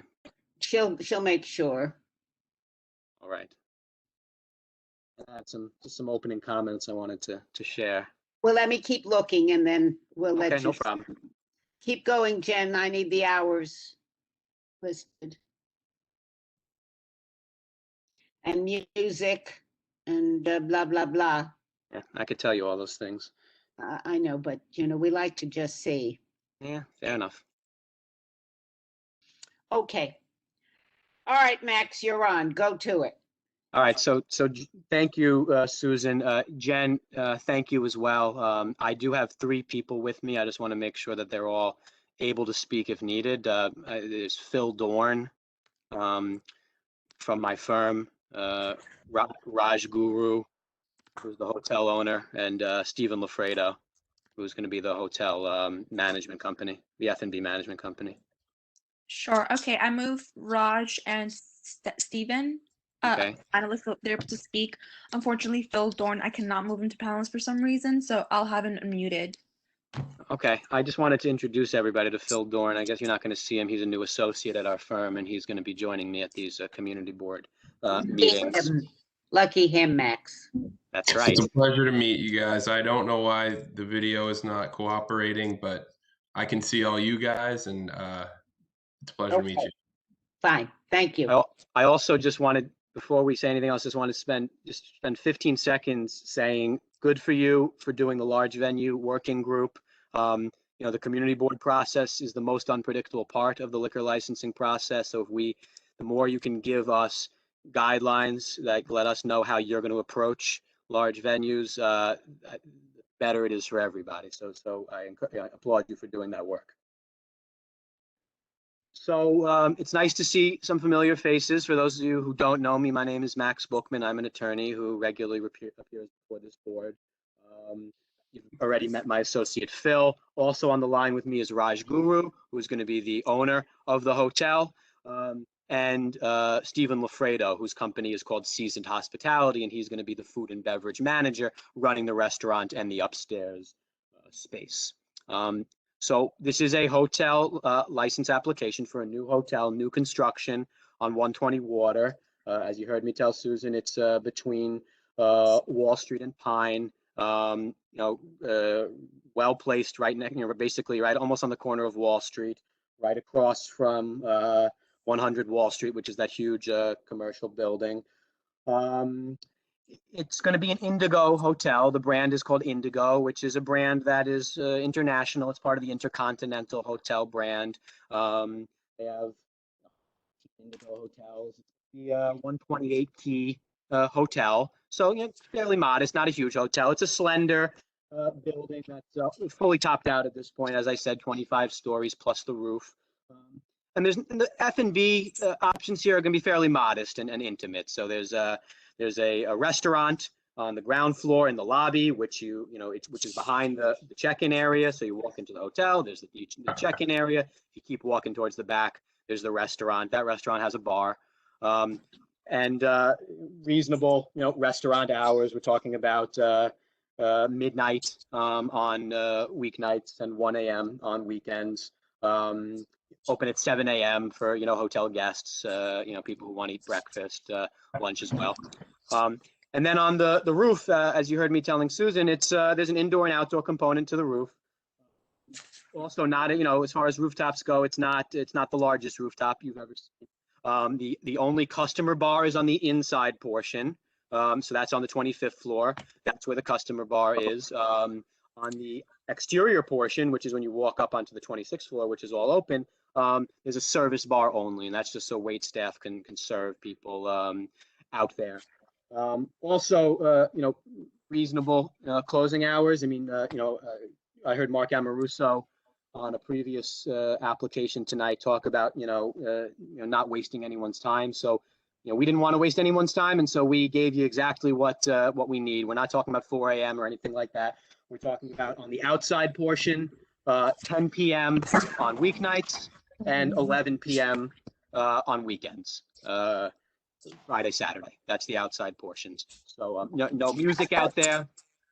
Well, I don't see it here, so I want to understand. So let me be very clear. So on the balconies on the 25th floor, you have two little balconies, and on the roof, your service is going to stop at what time? So for any outdoor space, so that's the balconies, the little balconies on the 25th floor, plus the roof, outside roof on the 26th floor. Not just service, but it's closed. No one else is out there. 10 p.m. weeknights, 11 p.m. weekends. No music out there either. No customer bars out there. Okay. Any inside portion of the hotel where there's F&B, which is the restaurant, and the inside portion of the 25th floor roof, that's what you see on your screen, which is midnight. You can see on your screen, actually, there's a typo on hours of operation. It says 12 a.m. to 12 p.m. That's, it's midnight, it's Monday, Tuesday, Wednesday, Thursday, and Sunday, and 1 a.m. weekends. Yeah. Yeah. No live music, except you will have music indoors on the 25th floor, or just background music? Indoor, no music at all outside, and recorded background music inside, both on the 25th floor and in the restaurant. All right. By the way, I don't know if anyone knows Stephen. He's never had liquor licenses in your community board, but he's an experienced restaurant operator. He's done food and beverage management in hotels, including Hilton, Four Seasons, Grand Bay, and then the restaurants he has had. He had a restaurant for 18 years in Soho called Zoe, which some of you might know if you went to you ventured as far north as Soho. And he also had restaurants on the Upper East Side and on 22nd Street as well. So experienced F&B manager with a good track record. Any questions for anybody? Well, I do have a question, Max. When do you expect to open? Soon, actually. We're going to open before we have the liquor license, in all likelihood, probably this summer.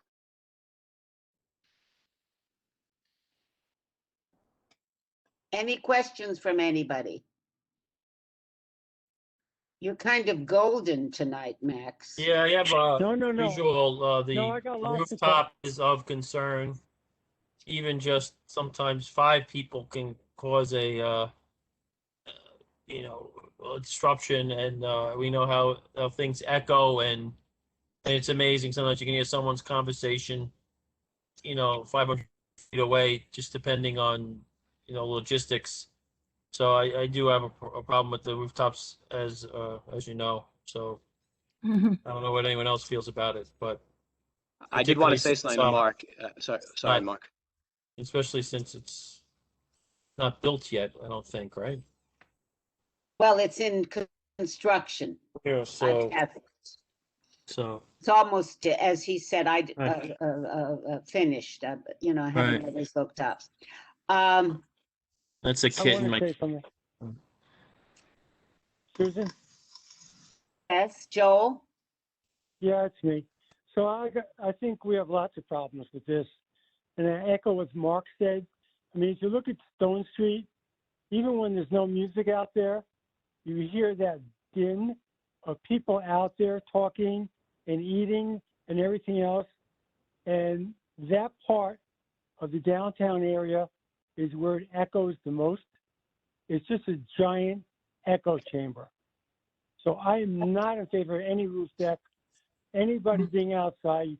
Talking about 50 people out there, no way, no how. It's not going to happen. I'm just sorry. It's not going to happen.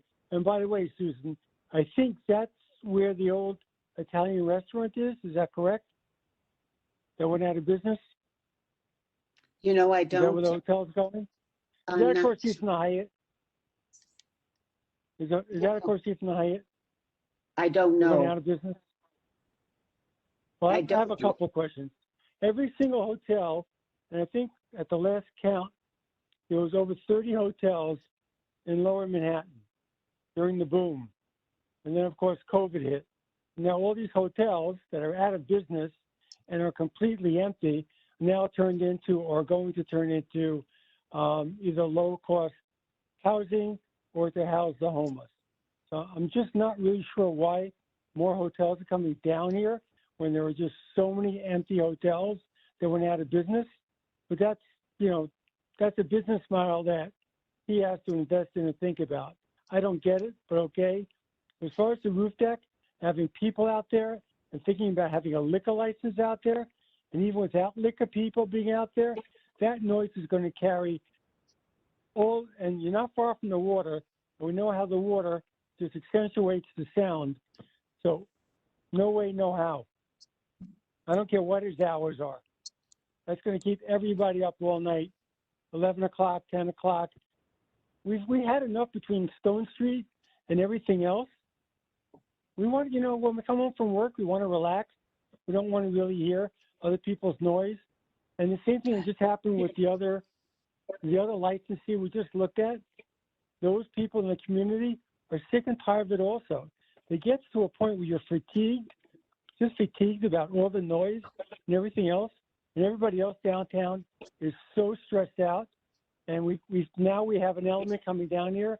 We had a shooting last week on Stone Street. So, I mean, I'm not going to vote for this. I'm very strongly against it. And I'll do everything I can to prevent the liquor license from being on the roof deck. I got to talk about our That's my outreach two when I get a chance. So I didn't tell you about the outreach.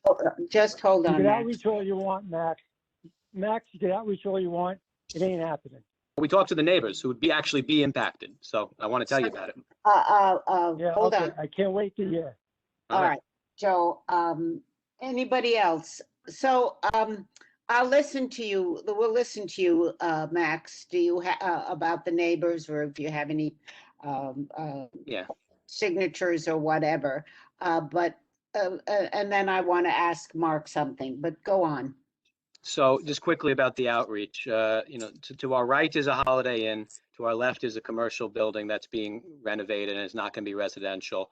The only residential building on our block, or even behind us, there's only one on our block, and that's 130 Water Street. Raj sent a letter which we gave Jen today. So I don't know if it made its way into the presentation you have. It would be at the end if you had it. But Raj wrote a letter to the condo board there, explaining the hours of operation that I just told you about, including the hours of operation for the roof. And the condo board met, and we got a letter back from the building saying the condo board has met and they don't have any opposition to the hotel and the method of operation that we presented to them. So, it's important to raise that. Those would be the people who would be impacted. They're not directly next to us. We're separated by a big Holiday Inn building, but there you are. There's the letter that we wrote explaining our background, the hours of operation, and the response was welcome to the neighborhood. Okay, thank you, Max. Anybody? So, Mark, are you there? My question. Yes. Okay. So my question is, can we prevent a rooftop, which I guess we can, from happening initially until they're open for a year and we see how the 25th floor goes, because the 25th floor is enclosed. It is different than the last one. I want to recommend to everybody, this is a new venue, and our only issue becomes the rooftop, and and what that means for the larger community, even with the letter from the neighbors.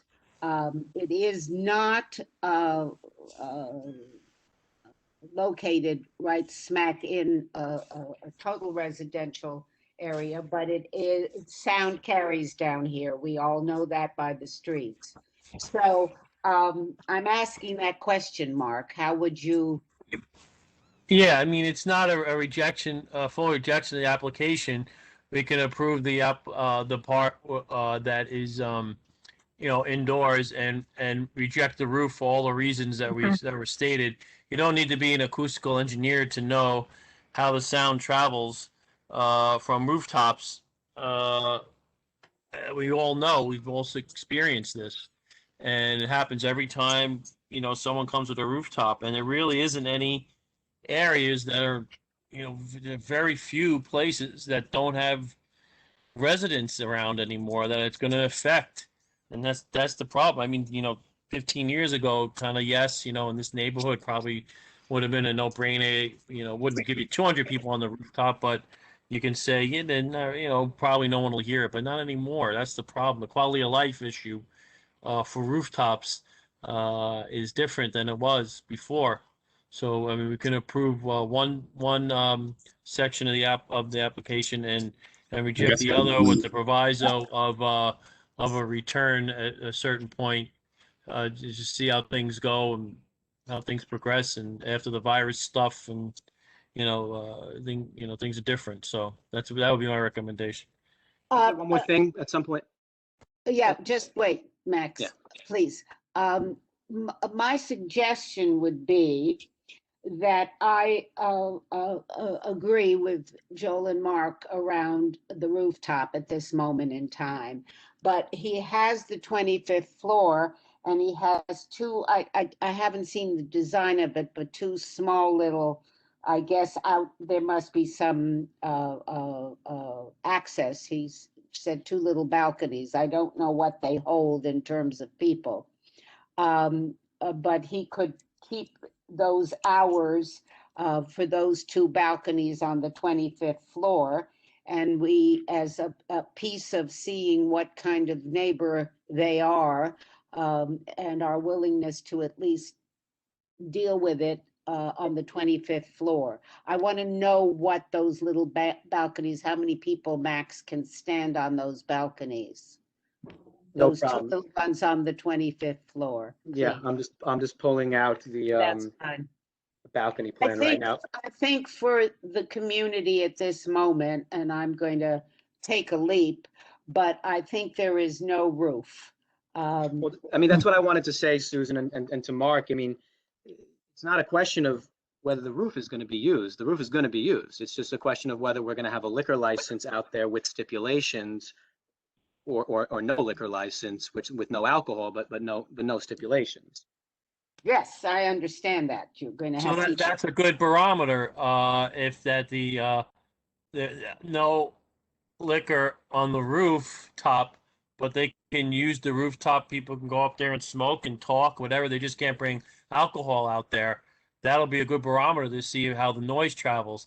So say in 6 months, they come back to us and say, hey, listen, there've been people out there, they just haven't been drinking. What's the noise situation, neighbors? And if it turns out that there's really no impact, then we can consider approving a license for liquor on the rooftop. I'm being told by Raj it's 5 to 7 people maximum on the balconies on the 25th floor. And to Mark's point, I mean, you know, maybe yes, but you know, because there's not going to be any stipulations out there. I mean, they may very well have people without alcohol out there later than, you know, the 10 o'clock that we're proposing now, because it's not going to be subject to stipulations. Right. I like what Mark had to say. I think he's right, and I think we give it a year and revisit this. This is Megan.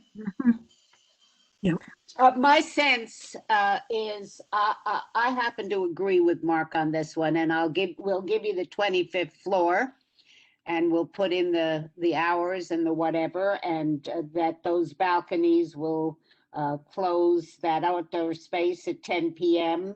Those little balconies, and 11 on the weekends. And you may have people on the roof, and we'll see.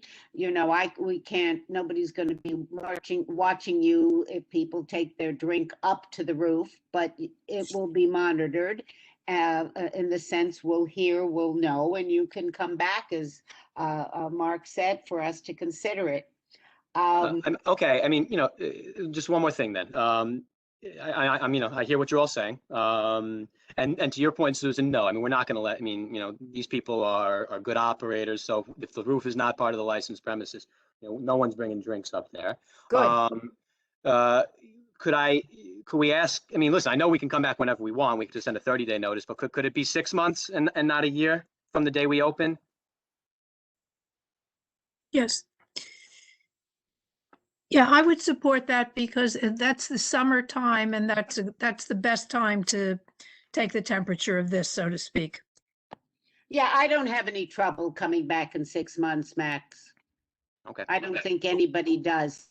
Listen. So Max, when you come back, when you come back with can you have the applicant come back with some, I don't know how to do this, photographs or something like that, some sort of indication that there were people, that the roof was being used. You know, no alcohol up there, but the roof was being used for other reasons, smoking, getting fresh air, whatever they want to talk out there. So we have sort of an indication of that.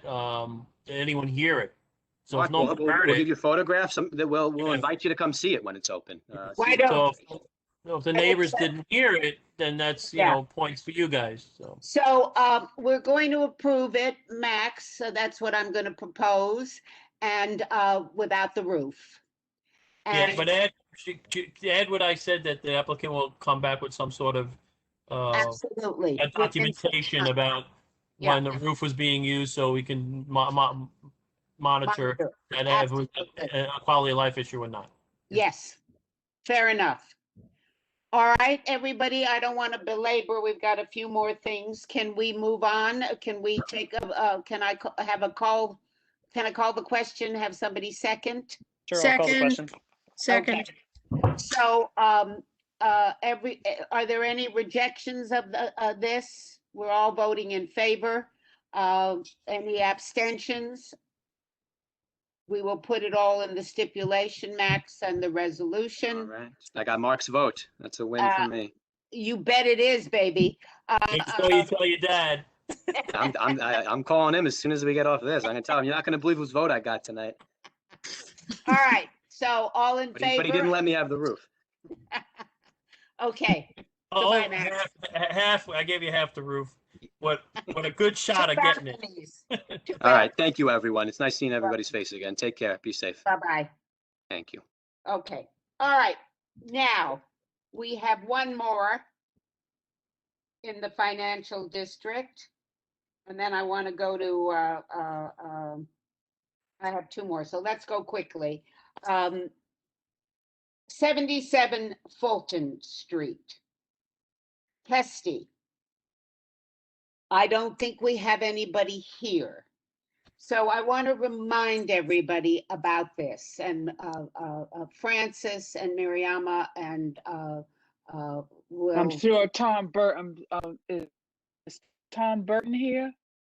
Well, I don't want to get into Tom's piece, okay? Okay. At this moment, because I really think that the issue becomes their seating is within the confines of your co-op. It is not public space, the way I understand it.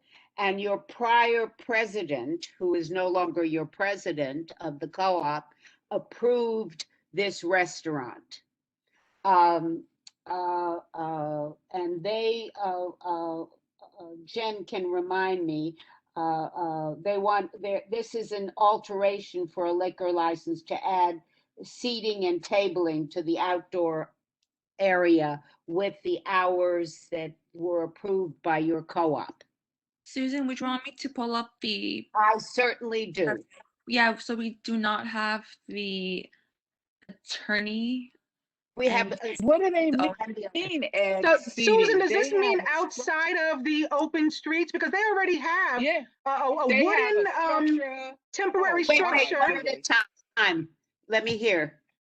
They built a wooden temporary structure with tables and chairs and heated lamps and all of that. They've been using that for several months. Yeah, it doesn't look temporary. That looks like he's not, because I mean, it's a big structure. It's big. It's built well. Can everyone see my? It's going to be there for a while. I'd like you to all read this, if you can. Take it a little easy, Jen, and then let's go.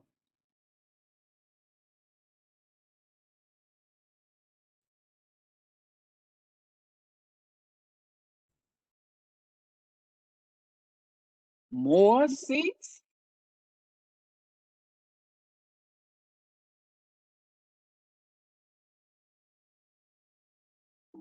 This is on the existing patio. This is not the open street. Right. Remember that. It's one thing and then the other. This is within their old license, not the open street issue. And their hours, I want us to all be clear, their hours are 9:30 to 10:30. Am I correct, Jen? Correct, yeah. 7 days a week. That's what they're claiming for this area. Well, I personally would say no. He says that the members from the area were airing out their personal petty issues. Tom is the only one that had a personal issue, and it extends slightly beyond his person since it involves an environmental concern with their Exactly. ovens and their poor ventilation. So it kind of does Right. involve the rest of us as well. And it was and it wasn't petty. Well, wait. Now remember something, everybody. Don't reject without thinking. All right. This is what he's asking for. He's asking for within the confines, not the street. I'm not even dealing with the street and what he's done. He's asking for from 9:30 to 10:30 that outdoor little area, which is within the confines of the co-op. All right. Well, he's already there. Are we able to? Jen, do you think that we could bring it up on Google? Google, where you could Yeah, because I don't understand what he's asking for, because he's already got like a sizable area there with tables and chairs.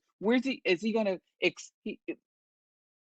if he's going to expand it, that's the only thing he could do with the extra chairs and tables. But right now, you have the he's drawing, got Jen, to show us. Can we do Google Street View?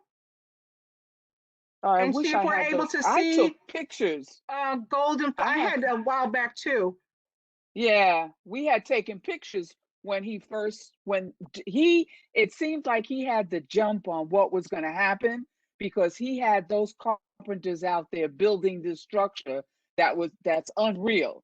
It's like once it went up, it's like, okay, this is permanent. He's not moving this. Well, is that what you're talking about, Francis, the street or the interior of the co-op piece? The interior co-op. But if he goes out onto the street, he will.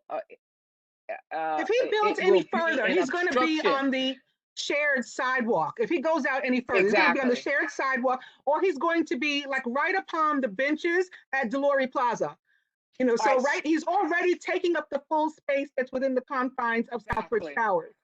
So exactly. And if he goes any further, okay, go on, Francis. If he goes any further towards the street, you already have to walk kind of around the structure, which is okay because there's a lot of open space. But Southbridge puts their garbage as the area where they put their garbage whenever they put the garbage out.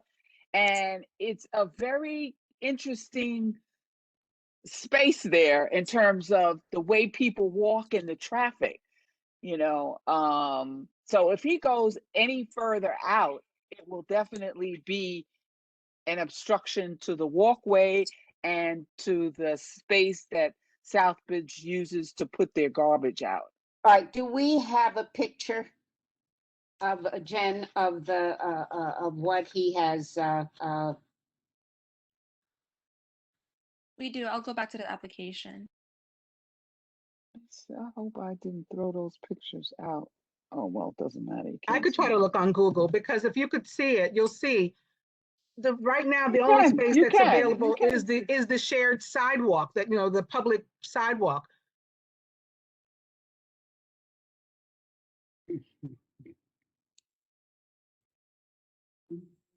Jen is trying to get us that whatever the drawing is. I just want the committee to see it. In the meantime, I just want to say that I've just read this letter. Regardless of the truth or falsity of the letter, I really don't like the tone of it. Oh, well, who does, Karen? It's a terrible right. Were you at that meeting? No, I wasn't. It was a terrible meeting, and they were terrible. It was like he says that. I want to. They were terrible. He may say we were terrible. I thought we were fairly decent, but that's me. So, Jen, can you get that picture up? Does everyone see my screen? Hold on, I'm gonna enlarge it. Thank you, my dear. So, oops. Oh.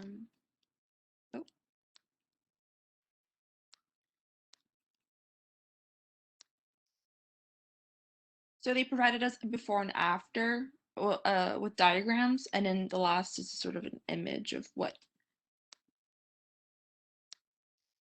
it would look like.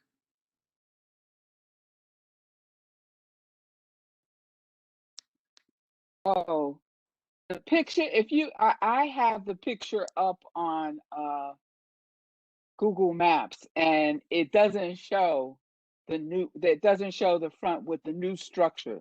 It only shows the old front. That's the old front, correct?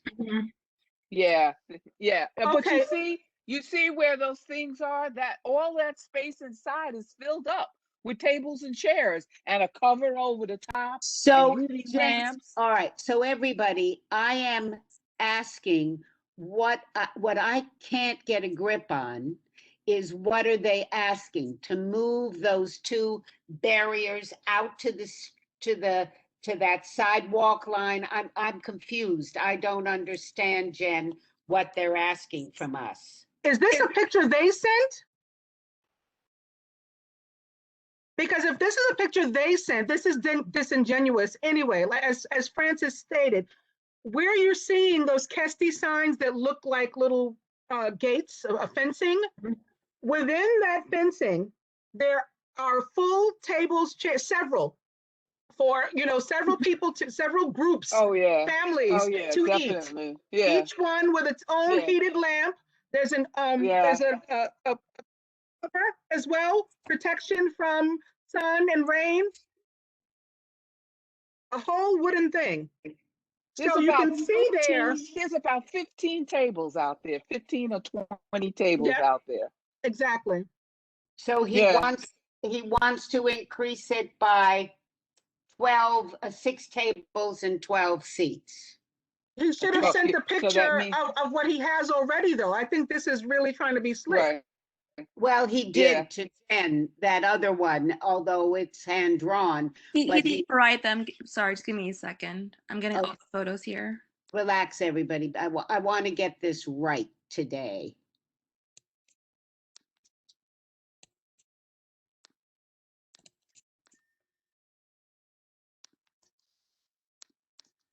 You see to the left of the screen, you see the person there. That's where the people come out of the building to put the garbage outside. So if he moves anywhere over that way, and on the side in that little nook is where he has all his bicycles. All his bicycles are right in that nook. And then when the people bring see, that's what it is now. All right, so what I want to understand, everybody, and I think it's in our interest to understand, is he asking to expand it? Go back, Jen, a minute to the other one. This one doesn't help me. It's a side. I don't. Go back to the other picture if you can, which is the front. Can you do that, Jen, or not? Is he asking to expand it past the co-op's sidewalk to the regular sidewalk? That's what I'm asking everybody. There. So, and I'm thinking he must be, because that's the co-op's sidewalk there. He's already taking it between the seating that he has there, and then that next maybe 4 or 5 feet is where they have the things on the floor for the social distancing, and that is the real next block over is the real sidewalk. So right. So he probably wants to move that out a little more. And like I said, when when I cross the street and want to turn to go into my house, already you have to walk around that. So it's going to be more congested in terms of people walking and whatever. But yeah, he wants to move it out. It's not like, well, I'll talk about the amount of business he gets. How far does he want to move it out? I can't quite understand this. That's what we're asking, and I don't know how to ask for it. Probably this is a good that was a good picture. You could see how many tables that he already has within that perimeter to give you an idea of the size of what's already there. The one that had the tables a moment He ago. probably, he probably wants to move it out 2 of those squares forward.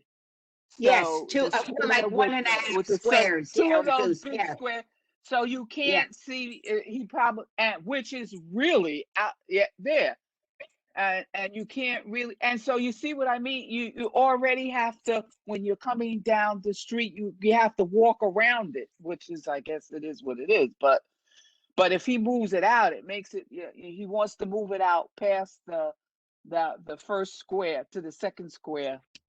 That's the only thing I could think of. And then does How that mu- mean that he would also move out his markings that he has on the floor with the social distancing? Because something's going to end up on the shared sidewalk, the public sidewalk.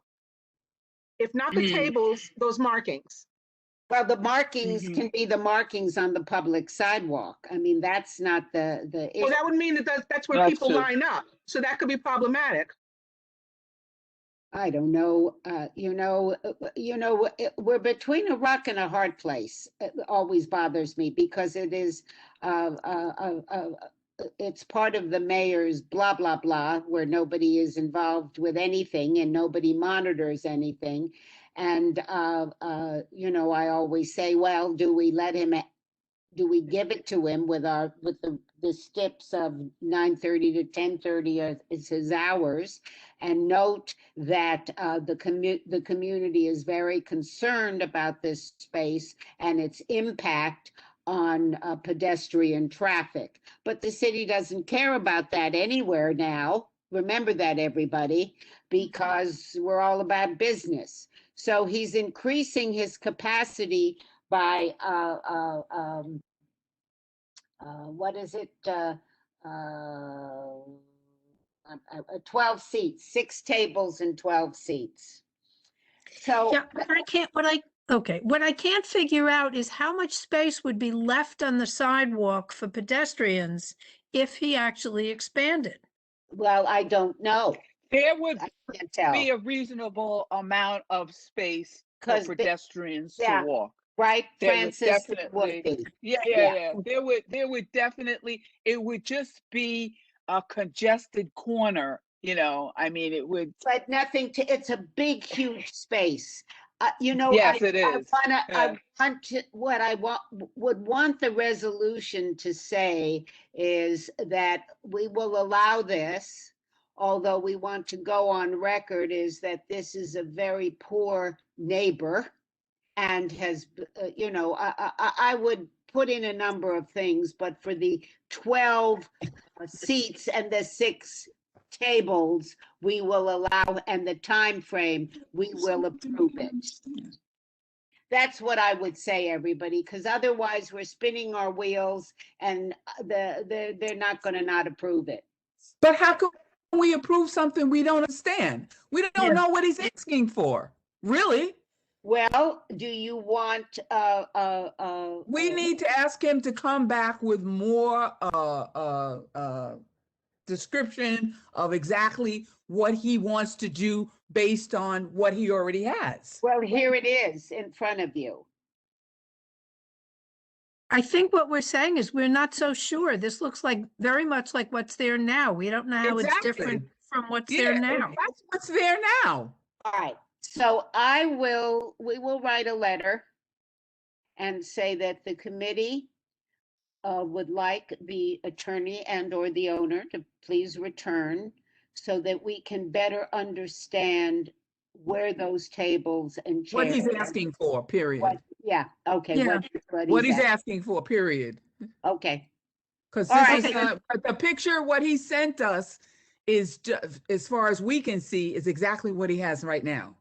So we don't understand what, I mean, he has something here that says proposed area, and it points to a dotted line. And I don't know if he means from there to the interior, from there to the exterior. It's already there, Karen. It's crazy. This is already, Mariama, this is already there. Right.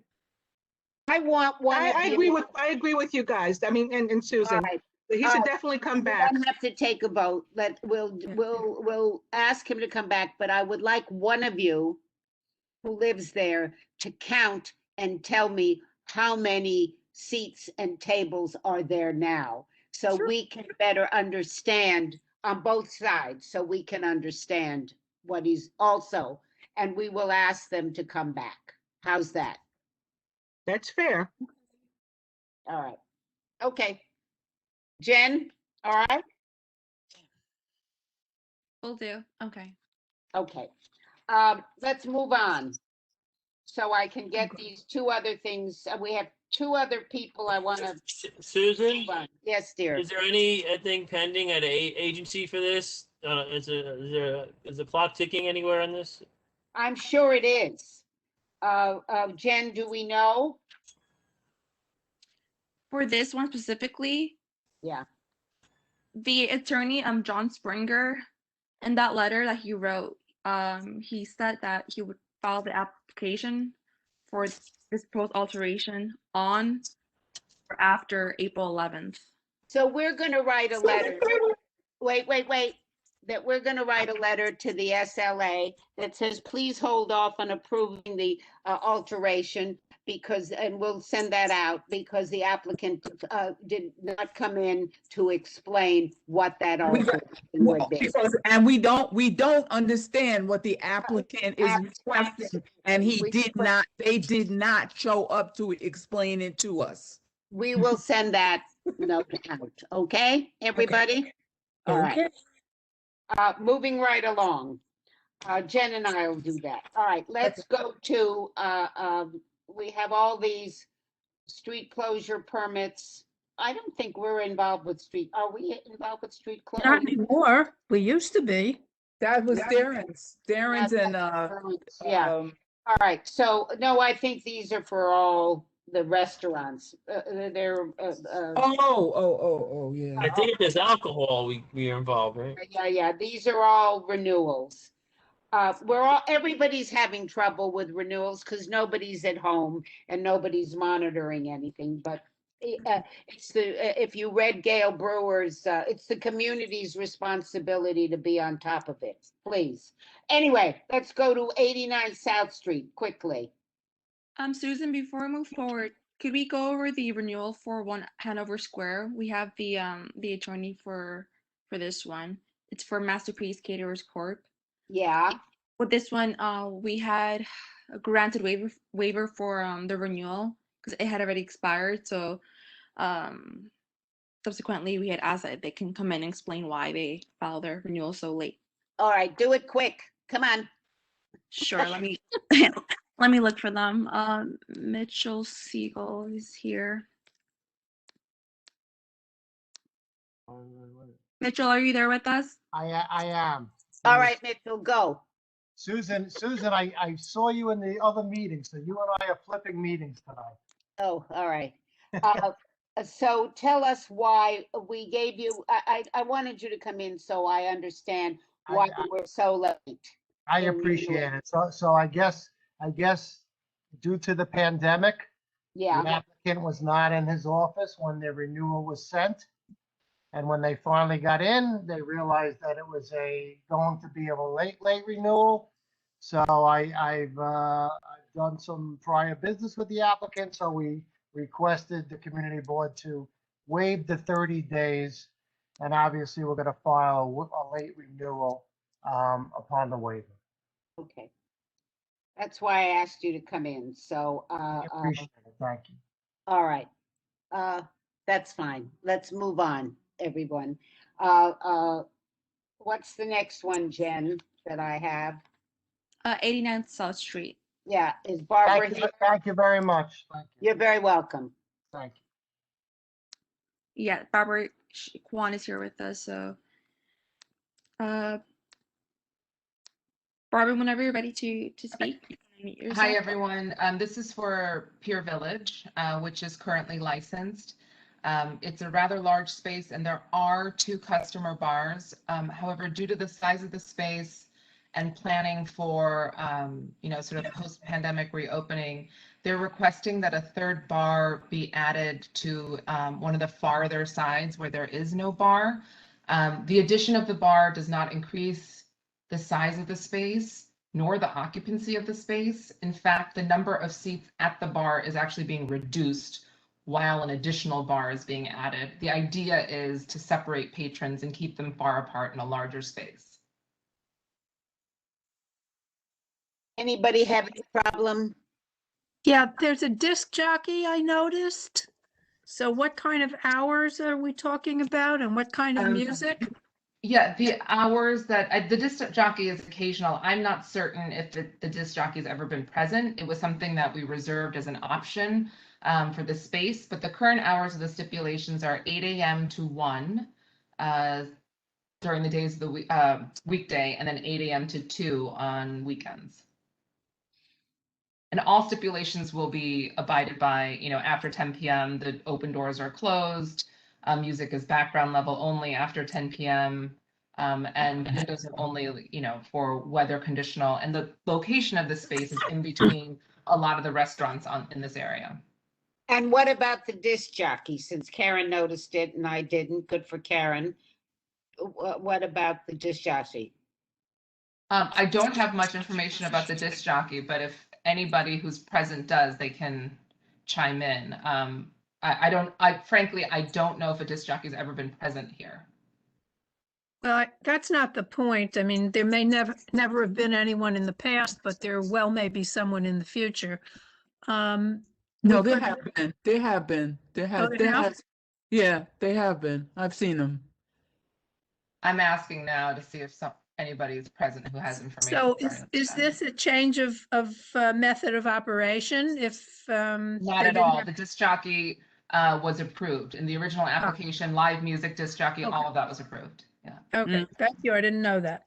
No, yeah, no. To clarify, nothing is changing in the method of operation. It's strictly the addition of a All right. bar.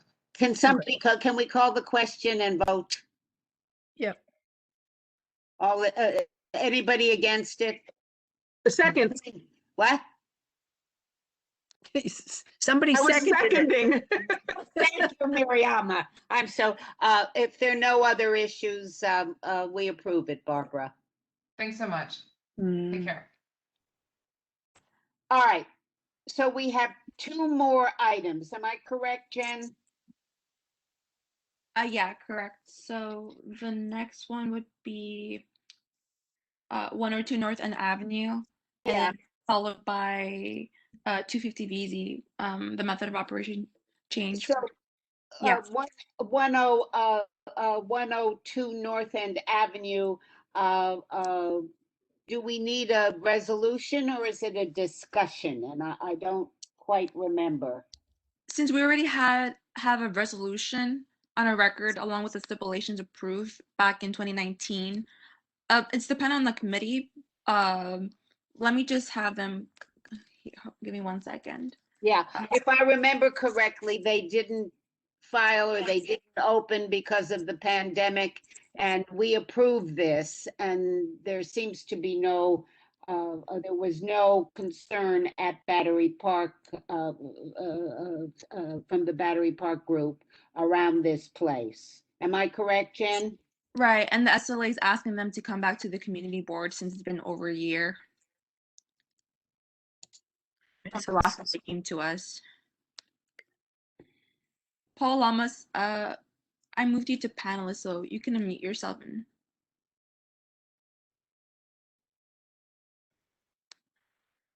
Are you there, Paul?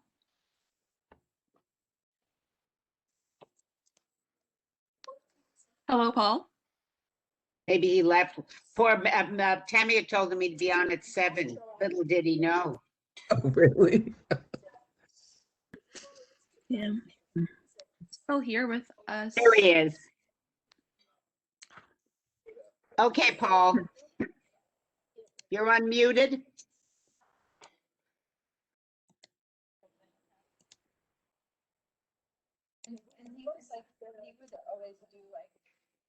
Hello, Paul. Are you there with us? Like song. Yeah. Or that would never heard of. Right. He's not responding. I'm not All sure. right.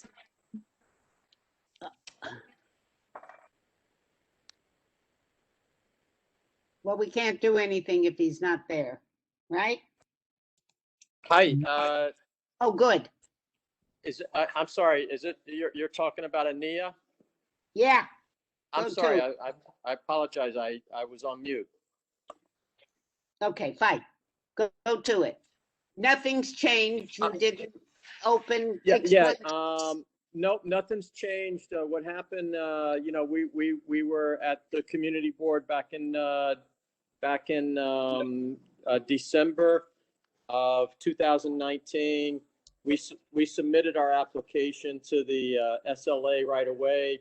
As you know, the SLA's been very backlogged, and they're just gotten to our file. And the first thing they looked at is the community board approval was over a year old. Unfortunately, due to their delay, and they said, you guys need to just check back in with the community board, make sure the community board's still okay with the project. Nothing's changed in the submission that we made originally.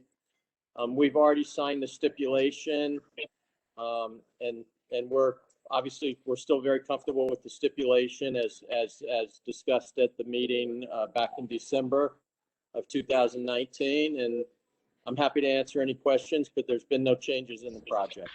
Don't run by this one. Let's just look at the hours so we know what we've done. Closing the windows, blah, blah, blah. Jen, can we get the hours?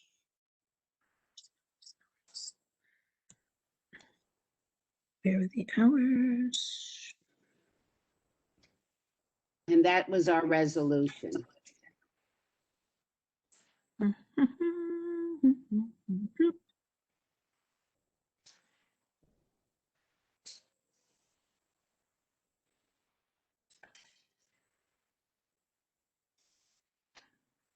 Keep going, Jen, on the resolution so we can see the end.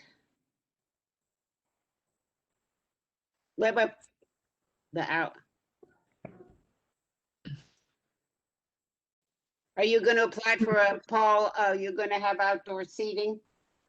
Yes, we are in the process of that. We have submitted our seating plan to our landlord, which is Goldman Sachs.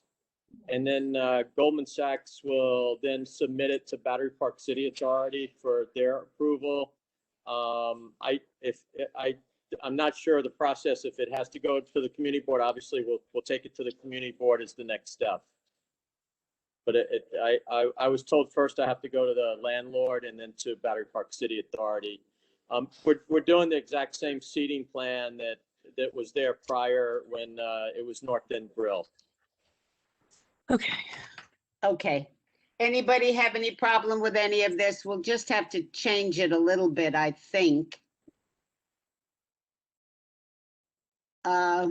Because they are doing a sidewalk. Well, once you get that approval. All right. We'll leave it as it is. What we had discussed is that we would, come back with a separate sidewalk cafe permit. Fine. Yeah. Fine. Yeah. Okay. Yeah. All right.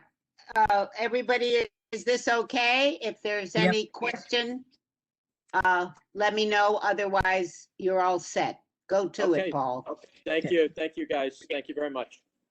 So everybody, the last thing, please, is the application for method of operation change for 250 VC Street. And where is that exactly? Opposite what? Jen? It's on the ground floor of the Waterfront Plaza. I'll pull up the 30-day notice just in a second. And we have Frank Palillo here for this one. Frank, are you there? I am. How are you guys? Fine, thanks. Frank. There should have been a warning of some sort. I should have brought a cocktail to this meeting, boy. Oh, don't be a smart ass, Frank. Help it. Okay. This is a whole new, take the Greek off and put on Frank's. This is a change. Am I correct, Frank, from where Yes.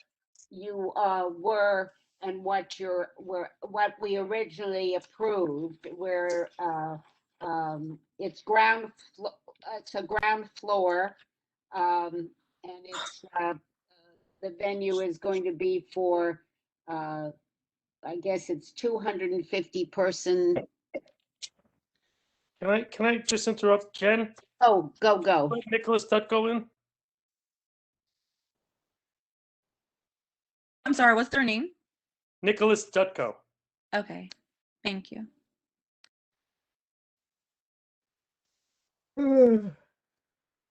That's how I feel. I see where he is. Okay.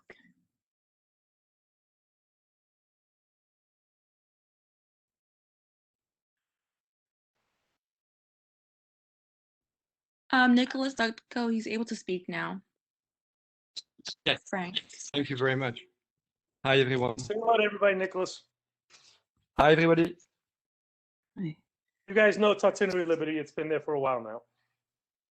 And the change in the method of operation is to add ping pong, bocce ball, board games, as well as dancing. Dancing. Did we miss anything, Nicholas?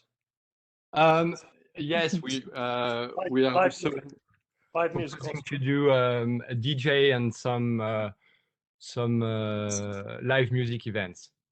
It doesn't change from what Brookfield has been doing with us in the past few years. It's just that they were doing it directly with the, I believe, getting permits every time they were doing an event with the community board. So yes, that's what we're asking.